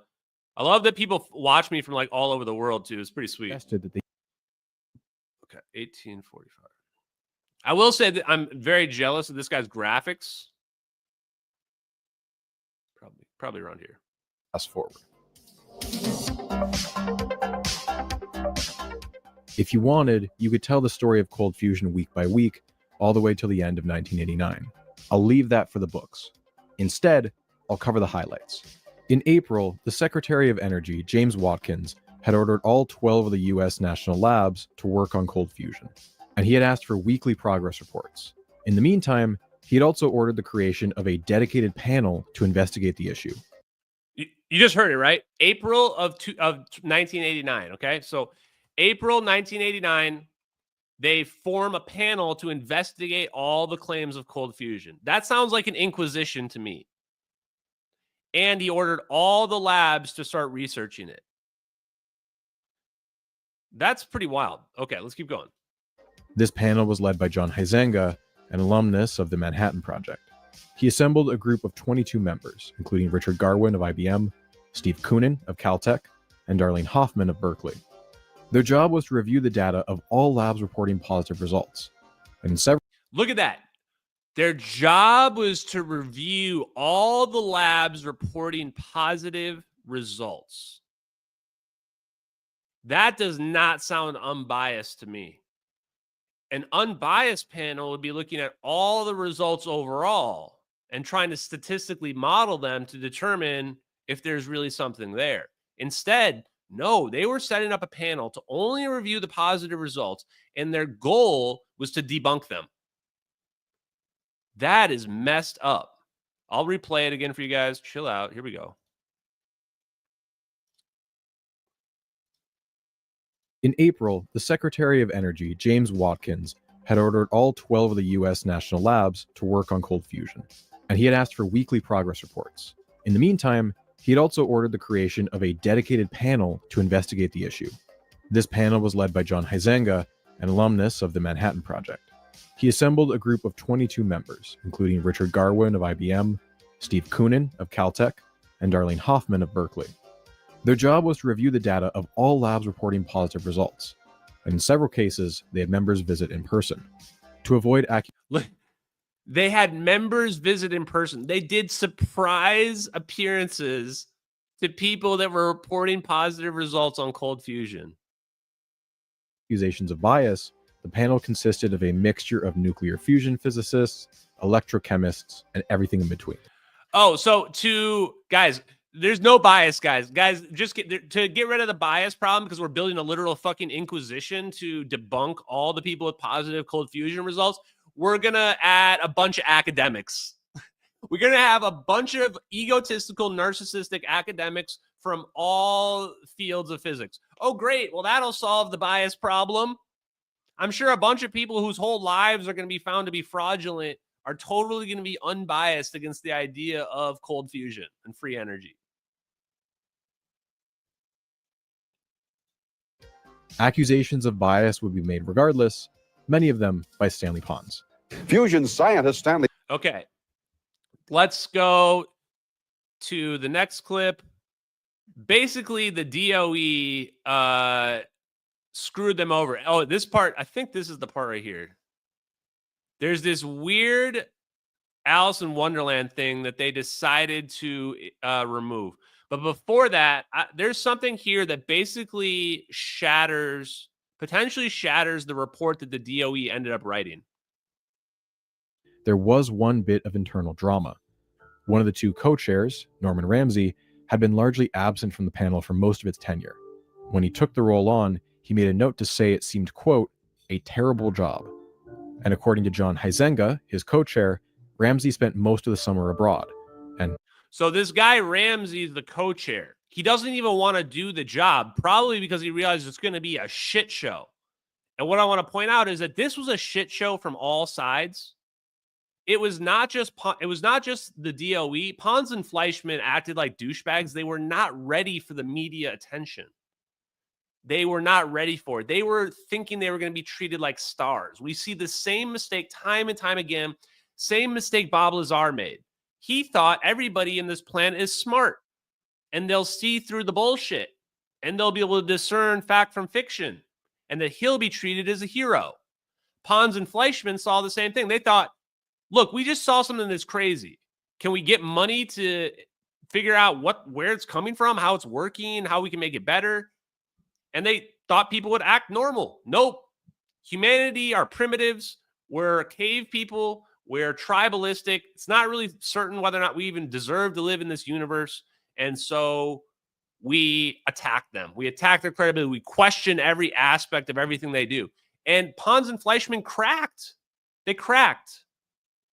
Specifically, Pons cracked the most. It was obvious. I watched a lot of the press releases or press conferences that they did and stuff like that. And they were coming after these guys. They were trying to find anything where they could have done something wrong. And these were like established scientists that were not used to this. This is an information war, guys. It's even mentioned somewhere in this documentary that this is an information war. It's always been an information war. It's been an information war since 1989 with cold fusion. It's an information war with LK99 as well. It's an information war with Bob Lazar. It's an information war with the MH370 videos. If you guys don't get that, that's what this is all about. When you say, Ashton, well, you're not a scientist. What are your credentials? My credentials are I can sniff out the bullshit. I can sniff out the disinformation and that the government is trying to push on us. And I can tell when something is there. Not necessarily the full story right away, but I can tell when there's something authentic there. To figure this whole thing out, we have to look at all the claims that are being made, even by the DOE, by everybody. And what we should do is this. Assume they're all telling the truth. Assume that everybody out there is telling the truth. The people that recreated it. Pons and Fleischman say that there's something there, that it's legit, that the DOE was unable to reproduce it, and that these other sites were unable to. All of these things can be true at the same time. What is the story that makes sense? That's what I want you guys to think about. We're going to watch a couple more clips here. So this is really big about Ramsey because Ramsey wanted nothing to do with this. He wasn't even in the country during the 3-month period this was going on.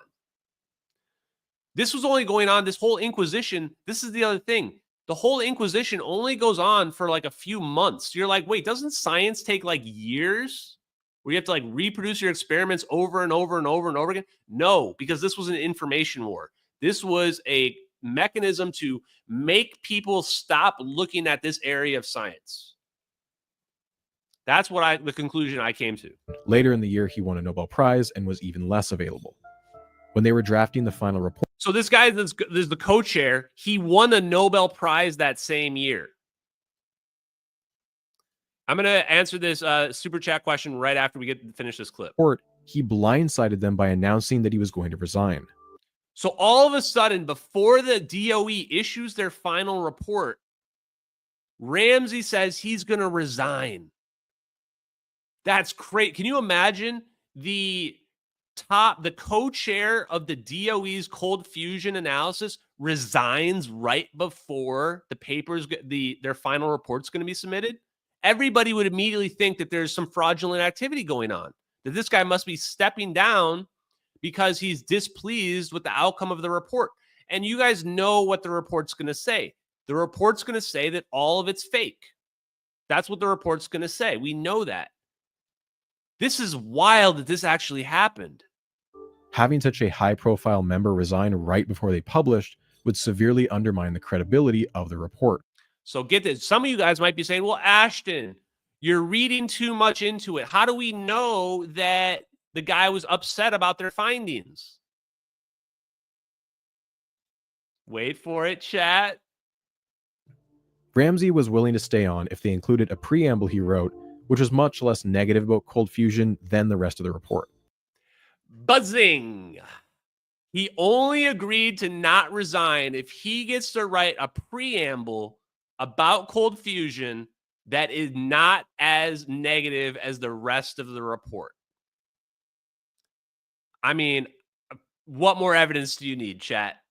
Do you have another explanation other than the fact that he didn't agree with what was going on and what the analysis of the report was? Wow. The panel, Look at what the panel, DOE panel rejects cold fusion as unconvincing. No evidence for cold fusion, Federal Energy Board says.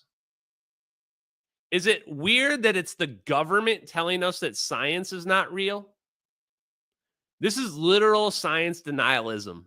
That's what we're staring at here. This is absolutely no different at all than the Salem witch trials or any other dumb shit that humanity's done in the past. They literally did a witch hunt. The DOE and the feds did a witch hunt on anybody that tried to show that cold fusion was real. That is wild to me. Absolutely wild. Here's the best part. Even though they did a witch hunt, it's undeniable. We just heard the evidence for it. You guys just watched it. That doesn't even necessarily mean that Pons and Fleischman are in the right. And it doesn't even mean that their experiment is correct. The reason why this is scary, and it is scary to Joe's point here, is that the DOE shut down the idea of anyone even looking into the concept. What people should have been thinking is, well, even if this doesn't work, is there a different engineering apparatus to get those effects? Why are we just only doing the thing that Pons and Fleischman said?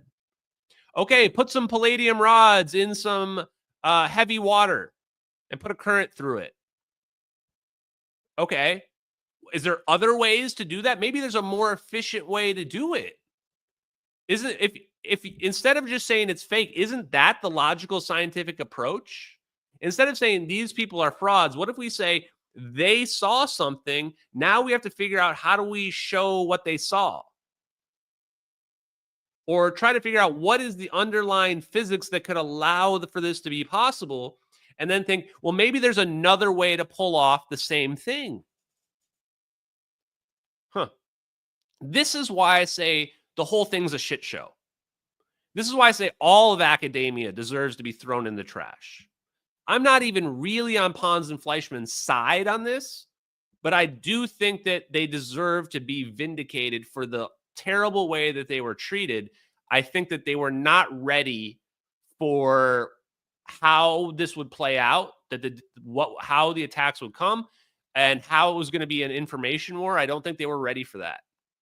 I really don't think they were. And I think that they got too narcissistic themselves when what they should have done is try to be as open and transparent as possible, which is what I learned that, okay, the way you beat this is you are as genuine and open and transparent as possible so that nobody can argue that you're some kind of pathological liar, because you got too much recorded evidence out there where people can just watch you answering genuinely. They can watch you get embarrassed. They can watch you be happy. They can watch you admit you're wrong on certain aspects. That's being a human.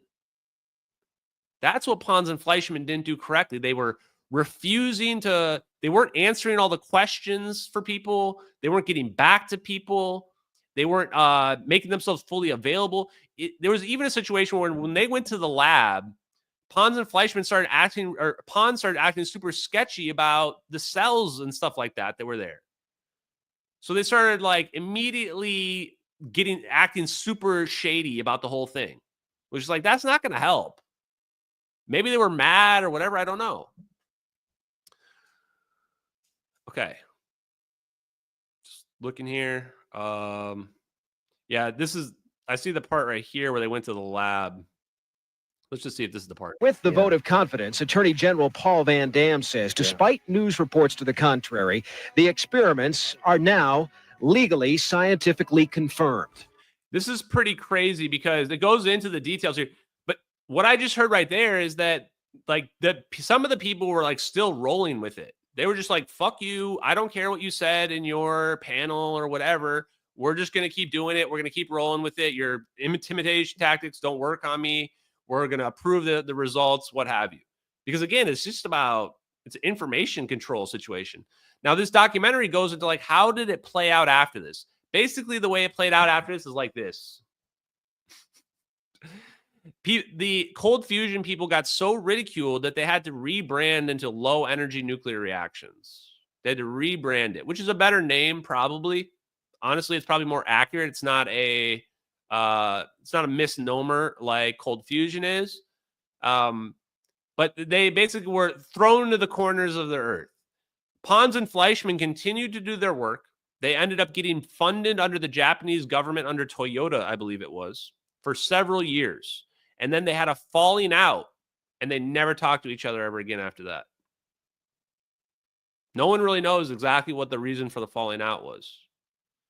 Fleischmann ends up dying in 2012 due to Parkinson's. Stanley Pons is still alive to this day. He left the country, went to France, and he gave up his citizenship in the United States. He literally gave up his citizenship. You guys know how all those blue hair people were crying about if Trump wins, they're going to leave the country? Stanley Pons literally did that after he got rejected on Cold Fusion. Literally just fucking said, screw you, media. I'm dipping out of the country. I'm going to France, and you're never going to hear from me ever again. That's what happened. Wild. Okay, let's go to... There's the Eugene Malov part in this. And they do some tests, and it's like there's a lot. The tests are like inconclusive. Like they've looked at the tests, and they're like, it's not doing what we would expect to do from a cold fusion perspective. Oh yeah, let's check in with Stephen Jones here at the end.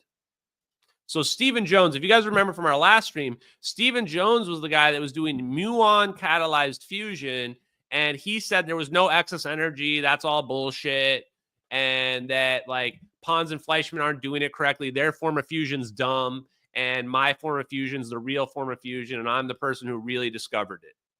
And by the way, he was worked at the DOE himself as well. So Stephen Jones goes off a cliff, and he starts talking about 9/11 conspiracies. And so they basically destroy Stephen Jones over the 9/11. Cold fusion had become taboo. Only Wayne Owens, representative for Utah, wasted any breath on the topic. Here he is giving a passionate speech arguing for continued funding despite the earlier disappointments. The way he's speaking, you'd think he was addressing a packed audience. But when the C-SPAN feed cuts to a wider shot of the chamber, it feels almost like the camera crew has a sense of humor. We should take a moment to revisit our friend Stephen Jones, who had spent the past several months portraying himself as the more pragmatic and rational version of Pons and Fleischmann. He had accepted an offer from Yale to collaborate. They had offered up their highly sensitive neutron detectors. Remember, Jones's claim was that he saw no excess heat, but he did see an extremely subtle neutron spike. The confidence level is about 1 chance in 2 million right now that we have made a mistake. Yale was even going to shut down its particle accelerator for a week to lower the background radiation. This was a prime chance for Jones to cement his credibility. But several months went by. The collaboration went up in flames. I'm not sure you're doing the right experiment either, Moshe. You have to look at you look at just... You are not sure that I'm doing the right experiment. I'm convinced that you're not doing the right neutron counting. Jones refused. Did you guys see that? How awkward that was?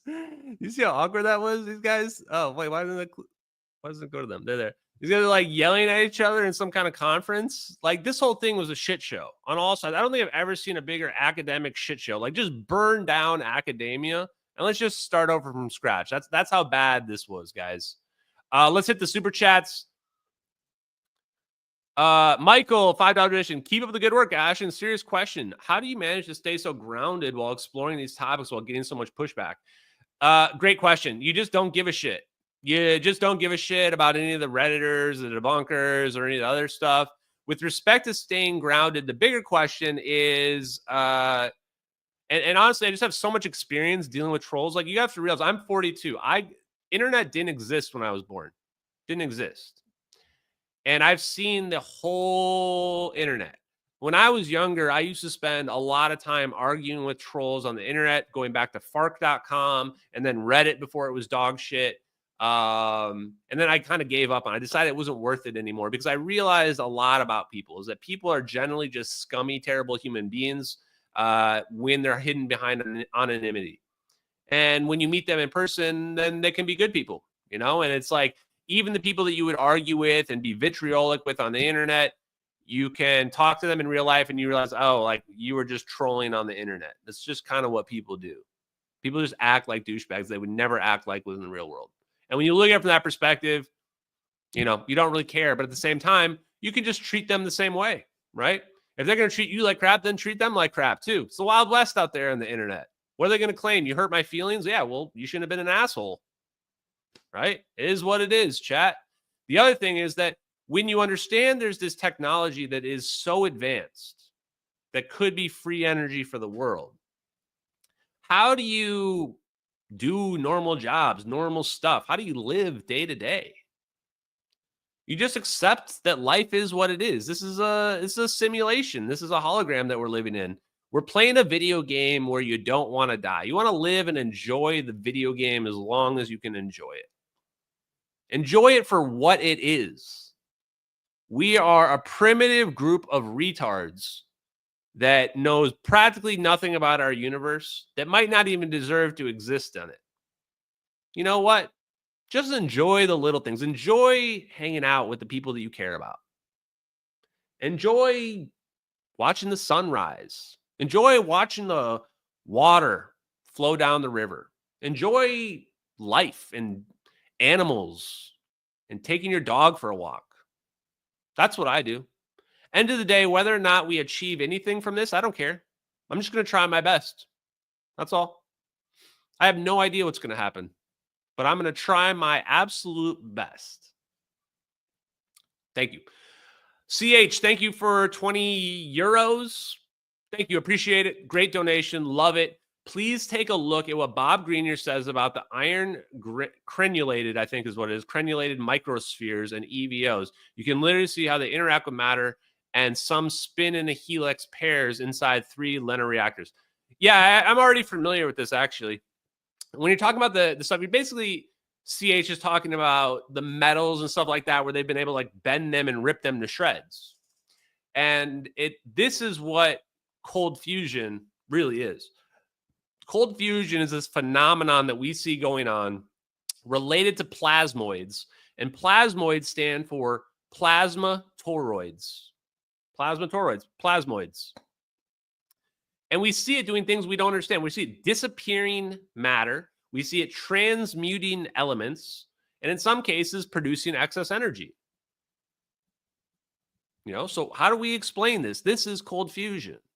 Now we understand how cold fusion fits in with our understanding of reality, the ether. Because if we don't have to obey the conservation of energy, or we can add another variable to our equation where we can exchange energy from this ether of energy, now we can get excess energy out. We can actually have energy and matter disappear as well. Go somewhere else. In my conversation with Bob Greenyer, he thought that you would teleport the matter anywhere you want, center of the earth if you want. Might as well just be gone at that point. Teleport to the center of the sun. Matter's gone. So that's where I think we should be thinking about with respect to the cold fusion thing. Now, what I want to go and show too real quick is I was looking for this one segment where there's this graphic. This graphic right here. So this is the 3 options that we think are minuscule scales they were Wait, what? Didn't I just have that? Okay, here we go. observing. You could see a neutron spike from. So this is the first option, the neutron spike option. And I'm 100 comments behind, guys, so bear with me. Helium-3 plus neutrons. That's one nearly mechanism. Anything. A radiation source 1 room over, a sodium lamp, or a sudden power draw in the electrical grid. Nuclear. The other option is tritium plus, this is protons, right? So the other option is it could be producing tritium and protons. So they have like 3 different ways they think that the math can work out. And then the last one is that it could be producing gamma rays and helium. So first option is helium-3 and neutrons. Second option is tritium and protons. And then the third option, I think, is gamma rays. I thought it was with helium, if I remember correctly. What if all of these ways are wrong? What if all 3 of these ways are wrong? Because this model that you're looking at right here, all of this is based on hot fusion. This is based on an understanding that you can never get more energy or less energy out of your equation than what you put into it. But that's not true if there's an ether of energy that we can exchange energy with, especially at the quantum levels and the atomic levels like we're dealing with here. This is also going to have to make it very, very difficult to run an experiment that you can prove beyond any shadow of a doubt that this is happening. And what it means is what I've been saying all along. It means that we have to explain the science to people, because you're never going to be able to convince somebody that doesn't even understand that this list of equations, we're not limited to this. If we're not limited to this, the whole thing is our whole method for judging the experiment is different. I think that this is what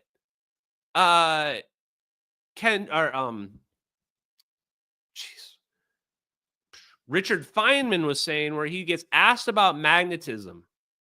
And Richard Feynman says, basically, he says, you can't understand something unless you have a basis for it. He says, if I told you my grandma slipped and went to the hospital, you don't question it, because you understand that ice is slippery and that you could slip on ice and that old people fall a lot. You don't question any of it. But if I tell you that we can produce excess energy, you question every aspect of an apparatus or experiment. If I tell you we teleported an airplane, I get 1,000 questions ad nauseum, and a lot that I answer every single day. If I tell you that UFOs are defending the Earth from the aliens, like Patrick Jackson does, nobody questions it. They go, yeah, if there's UFOs are real because I'm a UFO weirdo, and sure, they must be defending the Earth. That makes sense. And you go, nobody ever says, well, what's your evidence for that? Oh, I draw circles around pictures. That's my evidence. No, but like, what's your actual, like, why does that theory have evidence for it? It's ridiculous. Nobody questions it. If you tell a story that makes some comprehensive sense to people, they don't question any of it.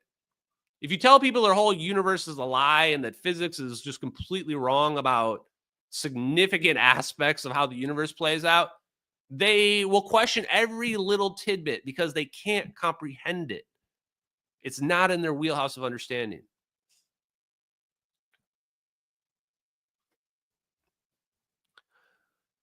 Let's go. The last clip is Eugene Malov we're going to listen to here, guys. Oh, and for the record, I thought somebody was saying something about chemistry.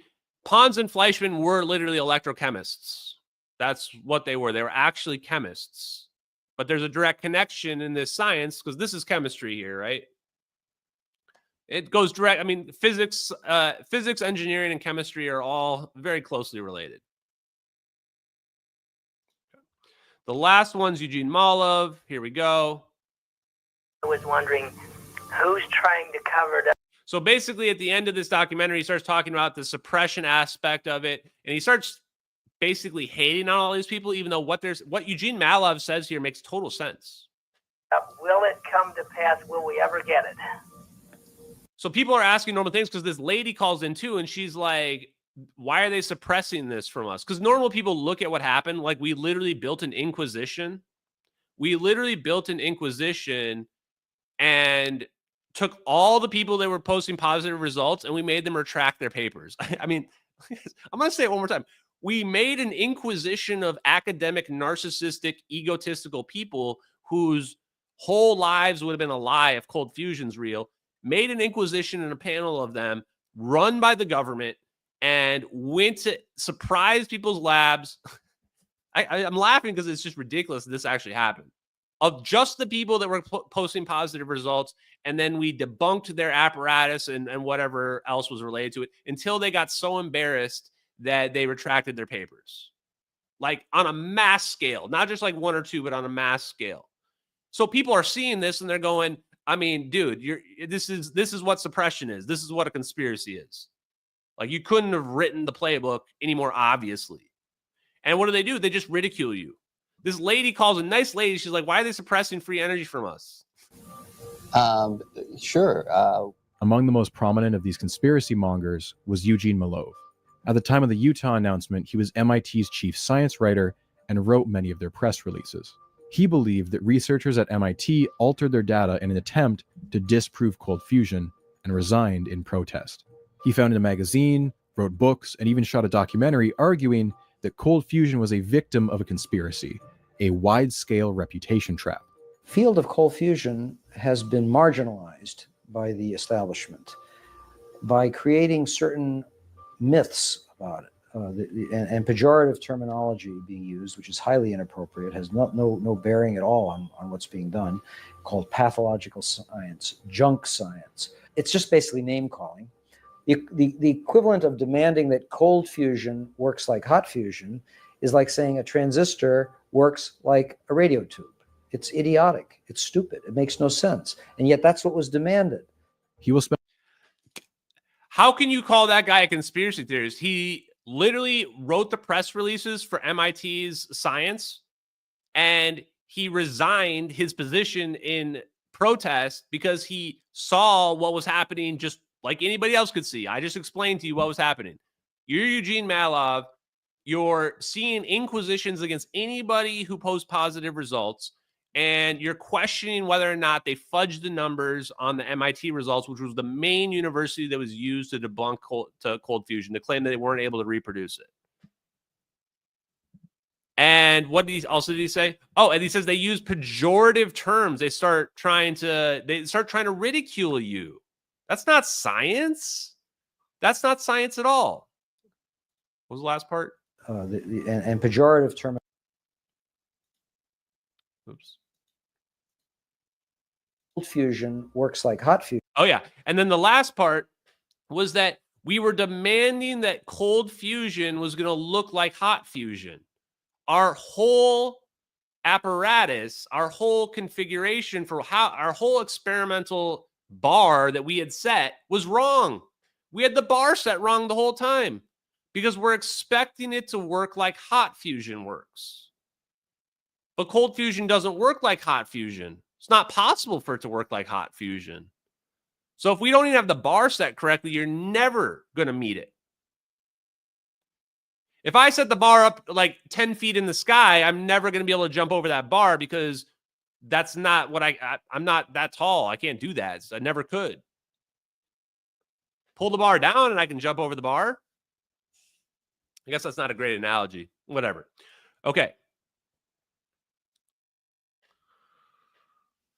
So let's... a few more things we're going to look at tonight, guys. That's the story of cold fusion in a nutshell. I was going to try to find the part where he talks about Brian Josephson. The part where he attacks, like, I honestly don't even feel bad for Stephen Jones because Stephen Jones acted like a dickhead. They all did. But when he ended up getting discredited himself for the 9/11 stuff, like, that was just poetic. Because Stephen Jones was the main disinformation agent that attacked Pons and Fleischman, claiming that excess heat energy wasn't possible. And then he immediately goes all in on 9/11 conspiracy in the early 2000s until he gets discredited and has to leave his job as well. It's like, man, everybody's just getting hit on this one, huh? But now the more I look at it, more like, I'm willing to look at his muon catalyzed fusion. I don't care how it's possible, but I think that they're all wrong. I think they're all wrong. We're not going to look any more at this. Yeah, we did enough on this video. This Bobby Broccoli guy. Admittedly, he did a good job, but when he starts with the conspiracy theorists and all this shit, like, just get out of here, bro. Go to Blue Sky where you belong with all the other blue hair people. So Ken Shoulders on cold fusion, guys. Here's the big thing. So not only did Malov just say that, hey, we didn't set the bar correctly, it's possible that the people that were doing the experiments, I mean, it's not even just possible, it's likely, if not factual, that the people that were doing the experiments didn't even know how it was possible. They didn't even know how it was working. They didn't know the model that allowed it to be true, because engineers, they do an experiment and they say, okay, we need somebody to explain what the observational results that we're seeing. Enter Ken Shoulders. Let's listen to Ken Shoulders. Hopefully I have this clipped. Hold on. Let me make sure before I say this. Oh, we might have to go to the whole thing. I think we're going to have to watch the whole thing because I don't think I clipped the cold fusion part. The we don't watch the whole sleep and awakeness moving that way.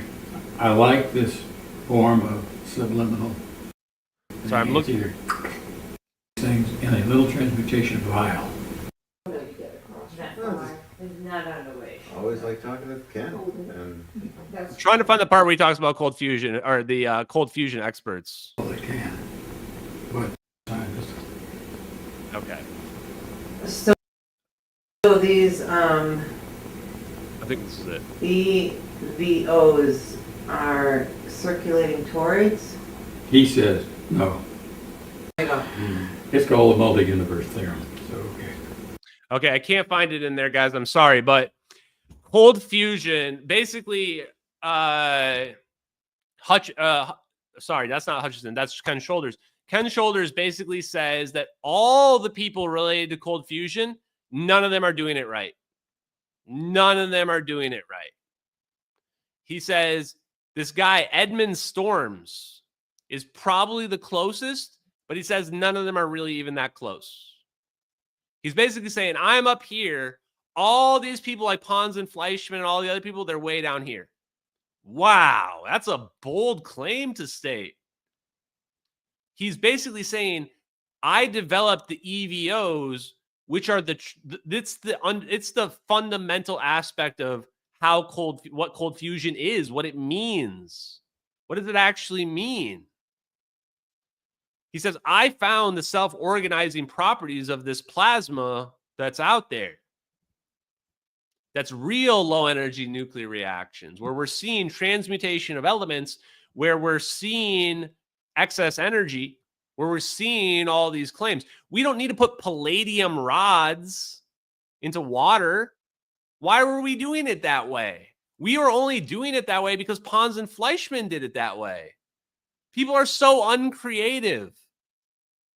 I can't believe that nobody tried to do a different version of the experiment. Some people changed what the rods were. Why not change the whole apparatus around and try to figure out what is it? What's the underlying principle that's allowing this thing to occur?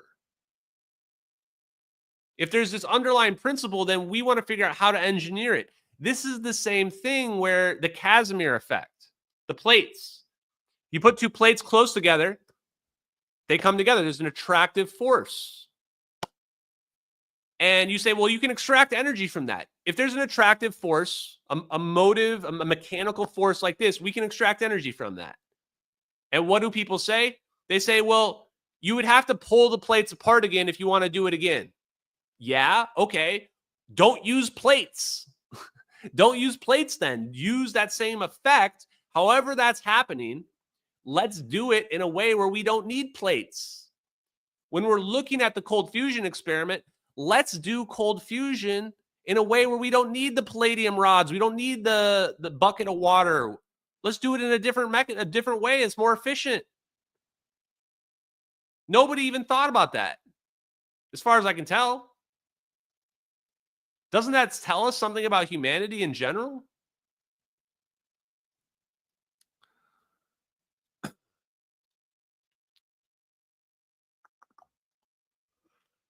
So let's take a look at, since I couldn't find that clip, let's just play a different Ken Shoulders clip. Maybe I do have it. Maybe it's one of these other ones.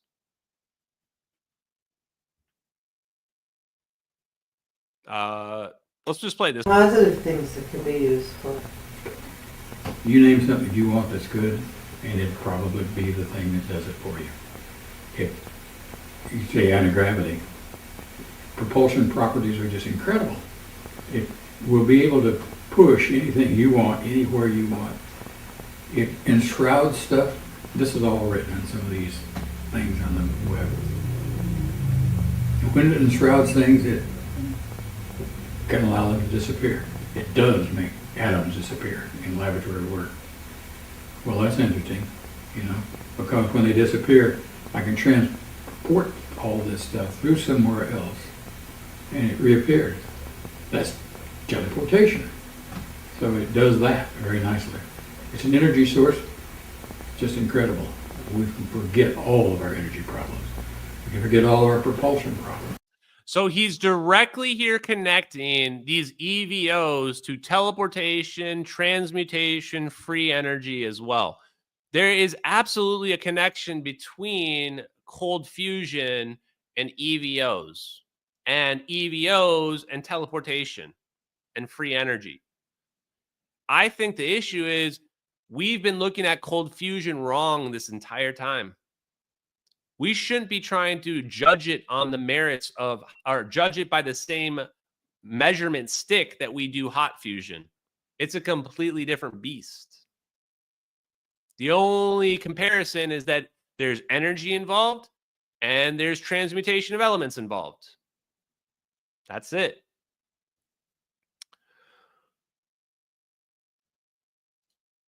Yeah, and there were many recreations of cold fusion.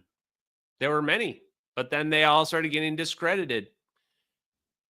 Now let's take a look at Tom Bearden. How is this possible, guys? How is all of this possible?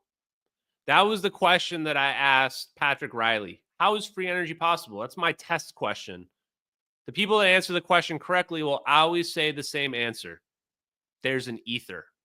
There's an ether of energy that we can exchange energy with, thereby always adhering to the law of conservation of energy. We're not creating energy out of nowhere. We're borrowing it. All energy and mass that we see all comes from this ether. If there was a Big Bang, that energy came from the ether as well.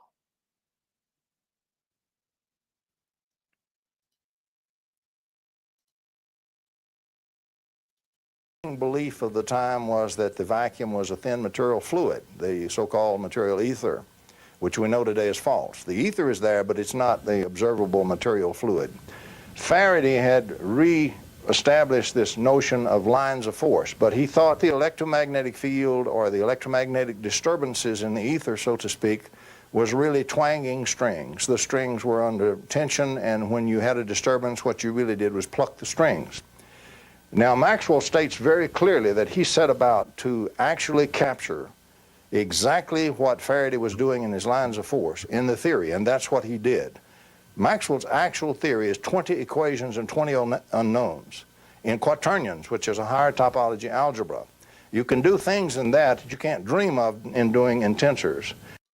Wow, that's what a quaternion is? A quaternion is a higher dimensional algebra? Okay, this is maybe a little beyond my expertise, but is he basically saying that Maxwell was looking at the universe with an extra dimension of the ether? I think that's what he's saying, is that the quaternions, that theory of higher dimensional algebra was included the idea of the ether. And we said, no, the ether is not real. We're going to simplify Maxwell's equations and dumb them down. And automatically by doing that, we lost the ability to manipulate gravity. We lost a source of free energy, and we set ourselves back 100 years. And you certainly can't do in vectors, and you certainly can't do with the theory that's taught at our universities. All that remains to be rediscovered and uncovered. You know what? Let's do one more Tom Bearden clip, because Tom Bearden is just the GOAT. Just the GOAT. The term vacuum has been used in several totally different senses. Some engineers use it to mean you just pump out all the air, and that's called a vacuum, and that's vacuum technology. That's not what we're talking about. We're talking about empty space-time. We know today, for example, the Lamb shift in quantum mechanics showed that this exchange of energy between the vacuum and the charged particles is in fact real and generates real effects. And you can measure it. And he was given a Nobel Prize, Lamb was, for doing that kind of measurement and showing it in the physics literature. So we know it's real. Experimentally, it's detected. The Casimir shift, for example, shows clearly that it's there, and it does generate energetic effects in your actual materials.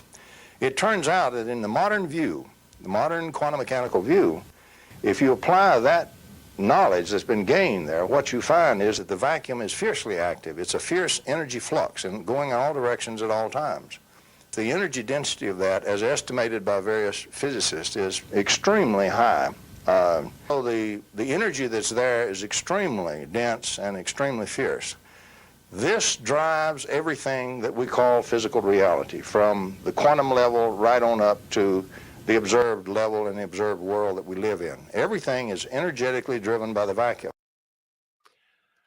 Does that sound like, I'm even starting to wonder if Tom Bearden's soul has inhabited my body, because he's basically explaining just what I've been explaining.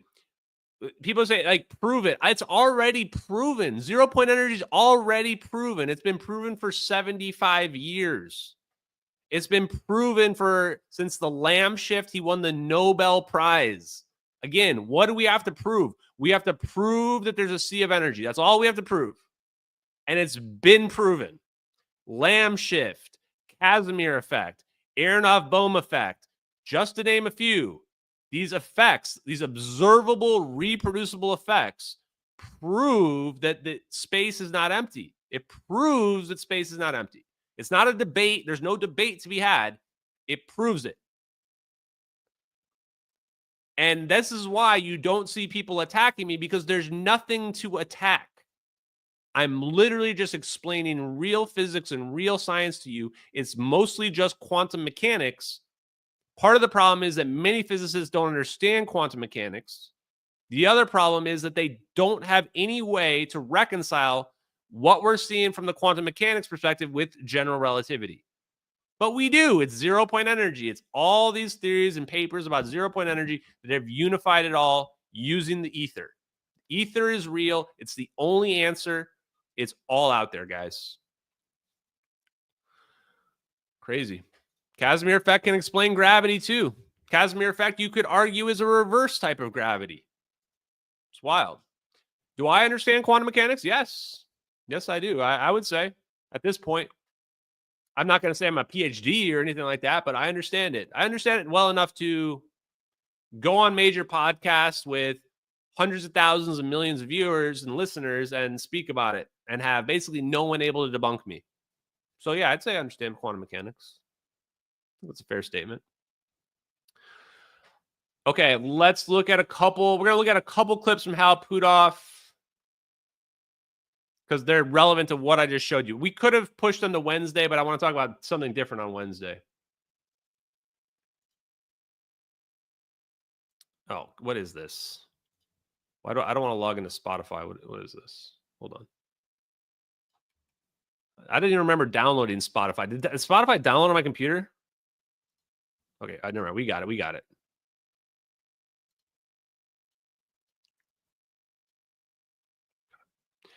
Okay, this is the interview I was talking about before. I don't think we listened to these clips last time, so I want to listen to them. 7 minutes here.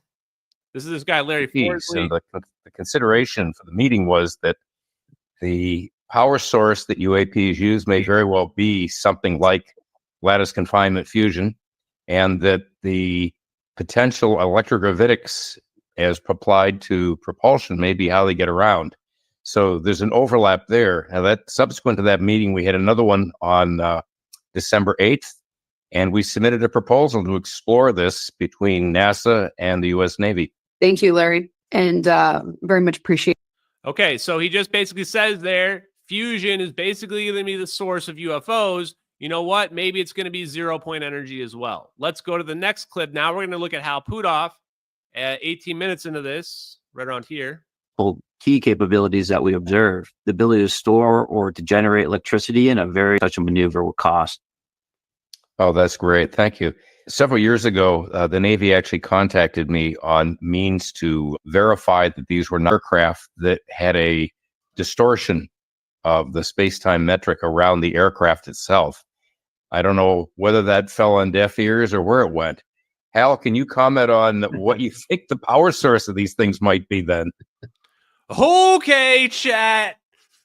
Hal Puthoff, can you comment on what the power source of these things? We might have to review this again on Wednesday or Friday, guys. That's Hal Puthoff that just got asked, what's the power source of UFOs? This podcast. Well, I certainly wish I knew. One, potential option that we've been exploring but haven't made progress in is the fact that what we call empty space is not really empty. It's full of quantum fluctuation energy. And the numbers associated with it that come out of calculations from quantum theory show it's enormous. So if there's any way of tapping that could possibly be a source. Otherwise, likely some kind of fusion in very small volumes. So he just said 0-point energy or fusion. Those are the options, guys. So pick your poison, chat. The only possible, even theoretical concepts we have to how a UFOs, where their energy can come from, is 0-point energy and cold fusion. Now let's go play the clip. So we just, again, I'm keeping it as baseline for my people out there that are not scientific based. Here you go. This is your favorite part. Hal Puthoff, godfather of 0-point energy, godfather of UFO disclosure, just said the source of energy for UFOs is either 0-point energy or cold fusion. Now let's listen to what Mike Gold said during the UFO hearing just several days ago. Is A, that true? B, are you guys hearing the reports of that? And C, I think moving forward in regard to technology, Mr. Gold, if you can answer this real quickly, some of these aircraft, it seems that they are operating off of energy that we don't currently have. But just yes or no, in your opinion, if we were able to obtain that, would that impact humanity for the better or negative? Would certainly save us some money on funding on Artemis. Definitely. And this is a national security issue, that if there is such technology out there, we're not the only country that might have access to it. We don't want to be on the wrong end of technological surprise. So this guy from NASA and Bigelow Aerospace just asked, he's asked, what's the energy source? And his response was, it's a national security issue. So let's just do basic math. Hal Puthoff says the energy source is 0-point energy or cold fusion. Mike Gold says the energy source is a national security issue. Okay, delete energy source from both sides. Now you have national security issue equals cold fusion and or 0-point energy. National security issue equals cold fusion and 0-point energy. And we just watched a documentary in the history of cold fusion where it literally just said that the Department of Energy set up an inquisition of only the labs that were showing positive cold fusion results and debunked them. Wow. Wow. Okay, wait, where did it go away? Oh, there it is. Okay, two more quick comments. There's actually like 3 more comments in here. Hal Puthoff, this interview is wild. Okay, then he talks about energy densities at 25 minutes here. There might be overlap in the observational science. So what might you share on the electromagnetics and some of these other advanced physics and quantum? One more thing I want to say here, and it's only going to be very quick, is that this is the guy that should be getting interviewed at Congress. We don't need any more shit about aliens, and it can't be us. It must be aliens. Like, it's us. The way we prove it's us is we talk to Hal Puthoff and we go, Hal Puthoff, explain to the normies out there how 0-point energy unifies everything and that we need to have an ether. That'll get us disclosure. If Hal Puthoff goes to Congress and is like, hey, the ether is real, everybody's dumb, media is going to go crazy. They're going to go wild. Is there really an ether? Have we been idiots the whole time? And then Ashton Forbes is going to come in and go, yes, you have. You've been idiots the whole time. Here's the dozens of scientific papers, including the 38 DIRDs that all explain this physics going back decades and decades and decades. You guys have just been ignoring it because you've been waiting for Neil deGrasse Tyson or Bill Nye the Science Guy to come up and tell you what to think. These guys are too dumb to ever even understand the concept of the ether. They're never going to get on board with it until everybody else already has. That's how a lot of these people roll. There's something called like fence sitters. If you're a fence sitter, you don't take a position. You're just like, I'm going to wait until other people decide if it's real or not, and then I'm going to choose. Can't stand it. Okay. In addition to what you shared. Well, in quantum physics, we know that so-called empty space is just full of a tremendous amount of quantum fluctuation energy. And as you go to higher and higher frequencies, the energy density is extremely high. So we can put on paper and say, well, if we could tap this, then we'd have all the energy we need because the numbers associated with it are very high. But it's the engineering to get access to it. I mean, in principle, we know you can get access to it. For example, if you take a couple of plates and put them close together and just leave them there, this energy will push the plates together and you'll get a little puff of energy. That's known as the Casimir effect. And so this has gone beyond just being an idea. The energy is there and it can do work. Unfortunately, in the case of the plates, if you let them come together, you get your little puff of energy, and then you pull them apart to start the process over, you've got to put in as much energy to pull them apart as you got when they came together. So it's obviously going to take some really extremely creative thinking to try to figure out ways where you could tap that energy, of which there's plenty. So look at how Hal Puthoff looks at the problem. Hal Puthoff says, yes, okay, plates, they come together. Obviously, that can extract energy. The question is, if you're going to reset the plates, now you'd have to use the same amount of energy. So if you want a repeatable process, we have to think of something different. Notice that Hal Puthoff doesn't debunk it. He doesn't debunk it. He says, we have to think of a different approach for perpetual extraction. We know the energy is there. We know we can extract it. These are factual statements. The energy density is huge. We know that we can extract it. The question is, how do we extract it efficiently? That's the only question. That's an engineering problem.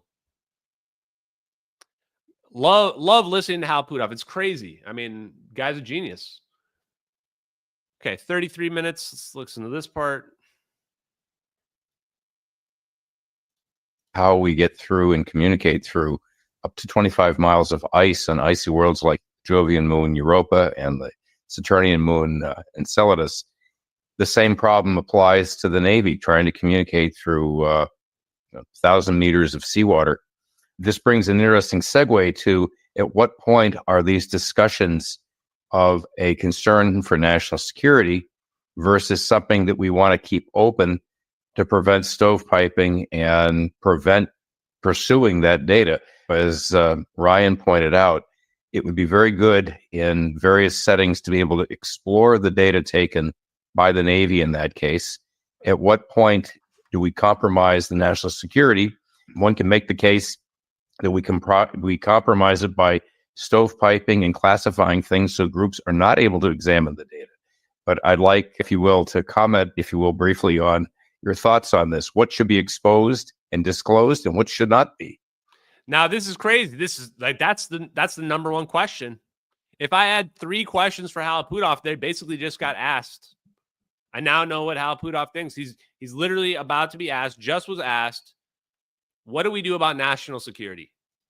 What do we do about national security, about free energy? Well, obviously, I bring pressure. Stovepiping is basically like you're separating, you're compartmentalizing the data. You're making it very, very difficult for the public to get access to it. Toward the direction of that's the context of what he's talking about. Having more transparency, because the stovepiping has been an absolute disaster. When we set up the UAP investigations for the Pentagon, for the Defense Intelligence Agency, what we found was absolutely killing forward motion was that everything was so stovepiped. So you could have people sitting at desks next to each other, but not sharing what they were doing. So in fact, we went to a lot of effort to see if we could get some of this information out of the stovepipes and passed on to the broader scientific community. But it turned out that was basically an impossible task because of the compartmentalization and so on. So we took another approach, which was, okay, if we were to get information out of the stovepipes, who would we take it to investigate? Well, you take it to the top scientists in all the various areas. So what we did on the DIA program was to say, okay, let's approach 38, in this case, actually, I was responsible for this, and commissioned 38 of the best scientists in the world in their various areas of expertise to say, well, where would their field be in the year 2050? So we figured that would be the best shot at getting the most advanced thinking. So he's talking about the DIRDs here, 38 of them, the ones I just mentioned, these are probably the most important scientific papers so far of the 21st century. Probably the most important ones, because if you add them all up, it's Star Trek future. And he told them, Hal Puthoff went to all his Black Project engineer friends and the scientists and physicists in the academic community that he trusted, who knew and understood, that he believed were actually legit, not brain dead MSM type people. And he got them to write all these papers about what do you think the world's going to look like in 2050? That's not even that far away from now. That's 25 years from now. And we've looked at those papers, and those papers are alarming because we already have that technology. The military defense contractors already have that technology. So basically, those papers are pretty much just telling the future for us. Pretty much telling the future. Now, last clip I want to play, I found the timestamp for it, is 1:57. We might be able to get around that. Big example of that making that bet on the very high variance, high risk, high reward outcome is going to be a great way to also contribute to pushing the envelope and pushing things forward. I have a perfect example of that Larry Forsley and I are working on. And that is, once your mind is open to the idea that, well, maybe everything is possible. So you look at a particular scientific situation, like, for example, you send electromagnetic waves and they can't get through shielding. You can't talk to a submarine or whatever. So once you have this new way of thinking about things, you say, okay, well, is there possibly a way that we might be able to get around that? And so Larry and I both are pursuing technologies where we realized, okay, if we kind of pull out the electromagnetic part of the electromagnetic spectrum and deal with the potentials that underlie it, there's kind of an extended electrodynamics that would get through shielding. So the thing is, it's having the right mental attitude where you start to ask questions about, well, is what I think is true, can we get around it somehow? And it's actually leading to technology. So for example, my present work right now with a defense contractor is developing a quantum communication process that would let us get through shielding. And that's what Larry Forsley is also working. So Hal Puthoff right there in our last segment for the night just talked about his patent that's been out there and approved 5 different times since the 1998. Since 1998 through 2021, it's been approved 5 different times. It's a quantum communication patent that can get through shielding. And when he talks about shielding, he's talking about seawater to talk to submarines, and he's talking about plasma. Why would he be talking about plasma? Why would we need shielding? Why would we need a communication to get through plasma? 2 reasons. 1, we have hypersonic spy planes that we need to communicate with that use a plasma sheath. And 2, we've got plasma drones. We've got plasma drones that we need to be able to communicate with, and we need to be able to fly around using quantum communications. If you haven't noticed, we just use the word quantum to basically just describe like 0-point energy, because people understand the concept of quantum. It's a buzzword that doesn't really, doesn't have a negative connotation. They don't understand the concept of 0-point energy and free energy and what have you. Okay, I think we're going to stop there for tonight. We went for a while. I'm starving. I got to go get food, guys. Want to thank everybody for being in the stream. Peace and love to everybody who's out there. I hope we get the future that we all want, but we can't just pretend like it's all roses out there. World is not that simple. I'm not really sure what will happen with this technology getting out to the public, but we deserve the truth and to stop being lied to by these corrupt bureaucrats and administrative elite who are gatekeeping this information from the world. Simple as that, guys. Hope you guys have a great night. I told somebody we'd play I think we said we'd play the MMM song. We haven't played it in a while to close this out, guys. So I hope you guys enjoy the song. Am I scared? Not really. Honestly, I've come to accept death, even if that were to come at this point. I've grown disillusioned with humanity in general, to be honest with you guys. And the only way that I will be re-illusioned with our future is if we get 0-point energy out there. If we can get it out there to the public, change the world. Just change. Really, that's it. It's not even getting the energy out there. I just want to change the world. That's what I really want. I want to change the world, whatever that takes.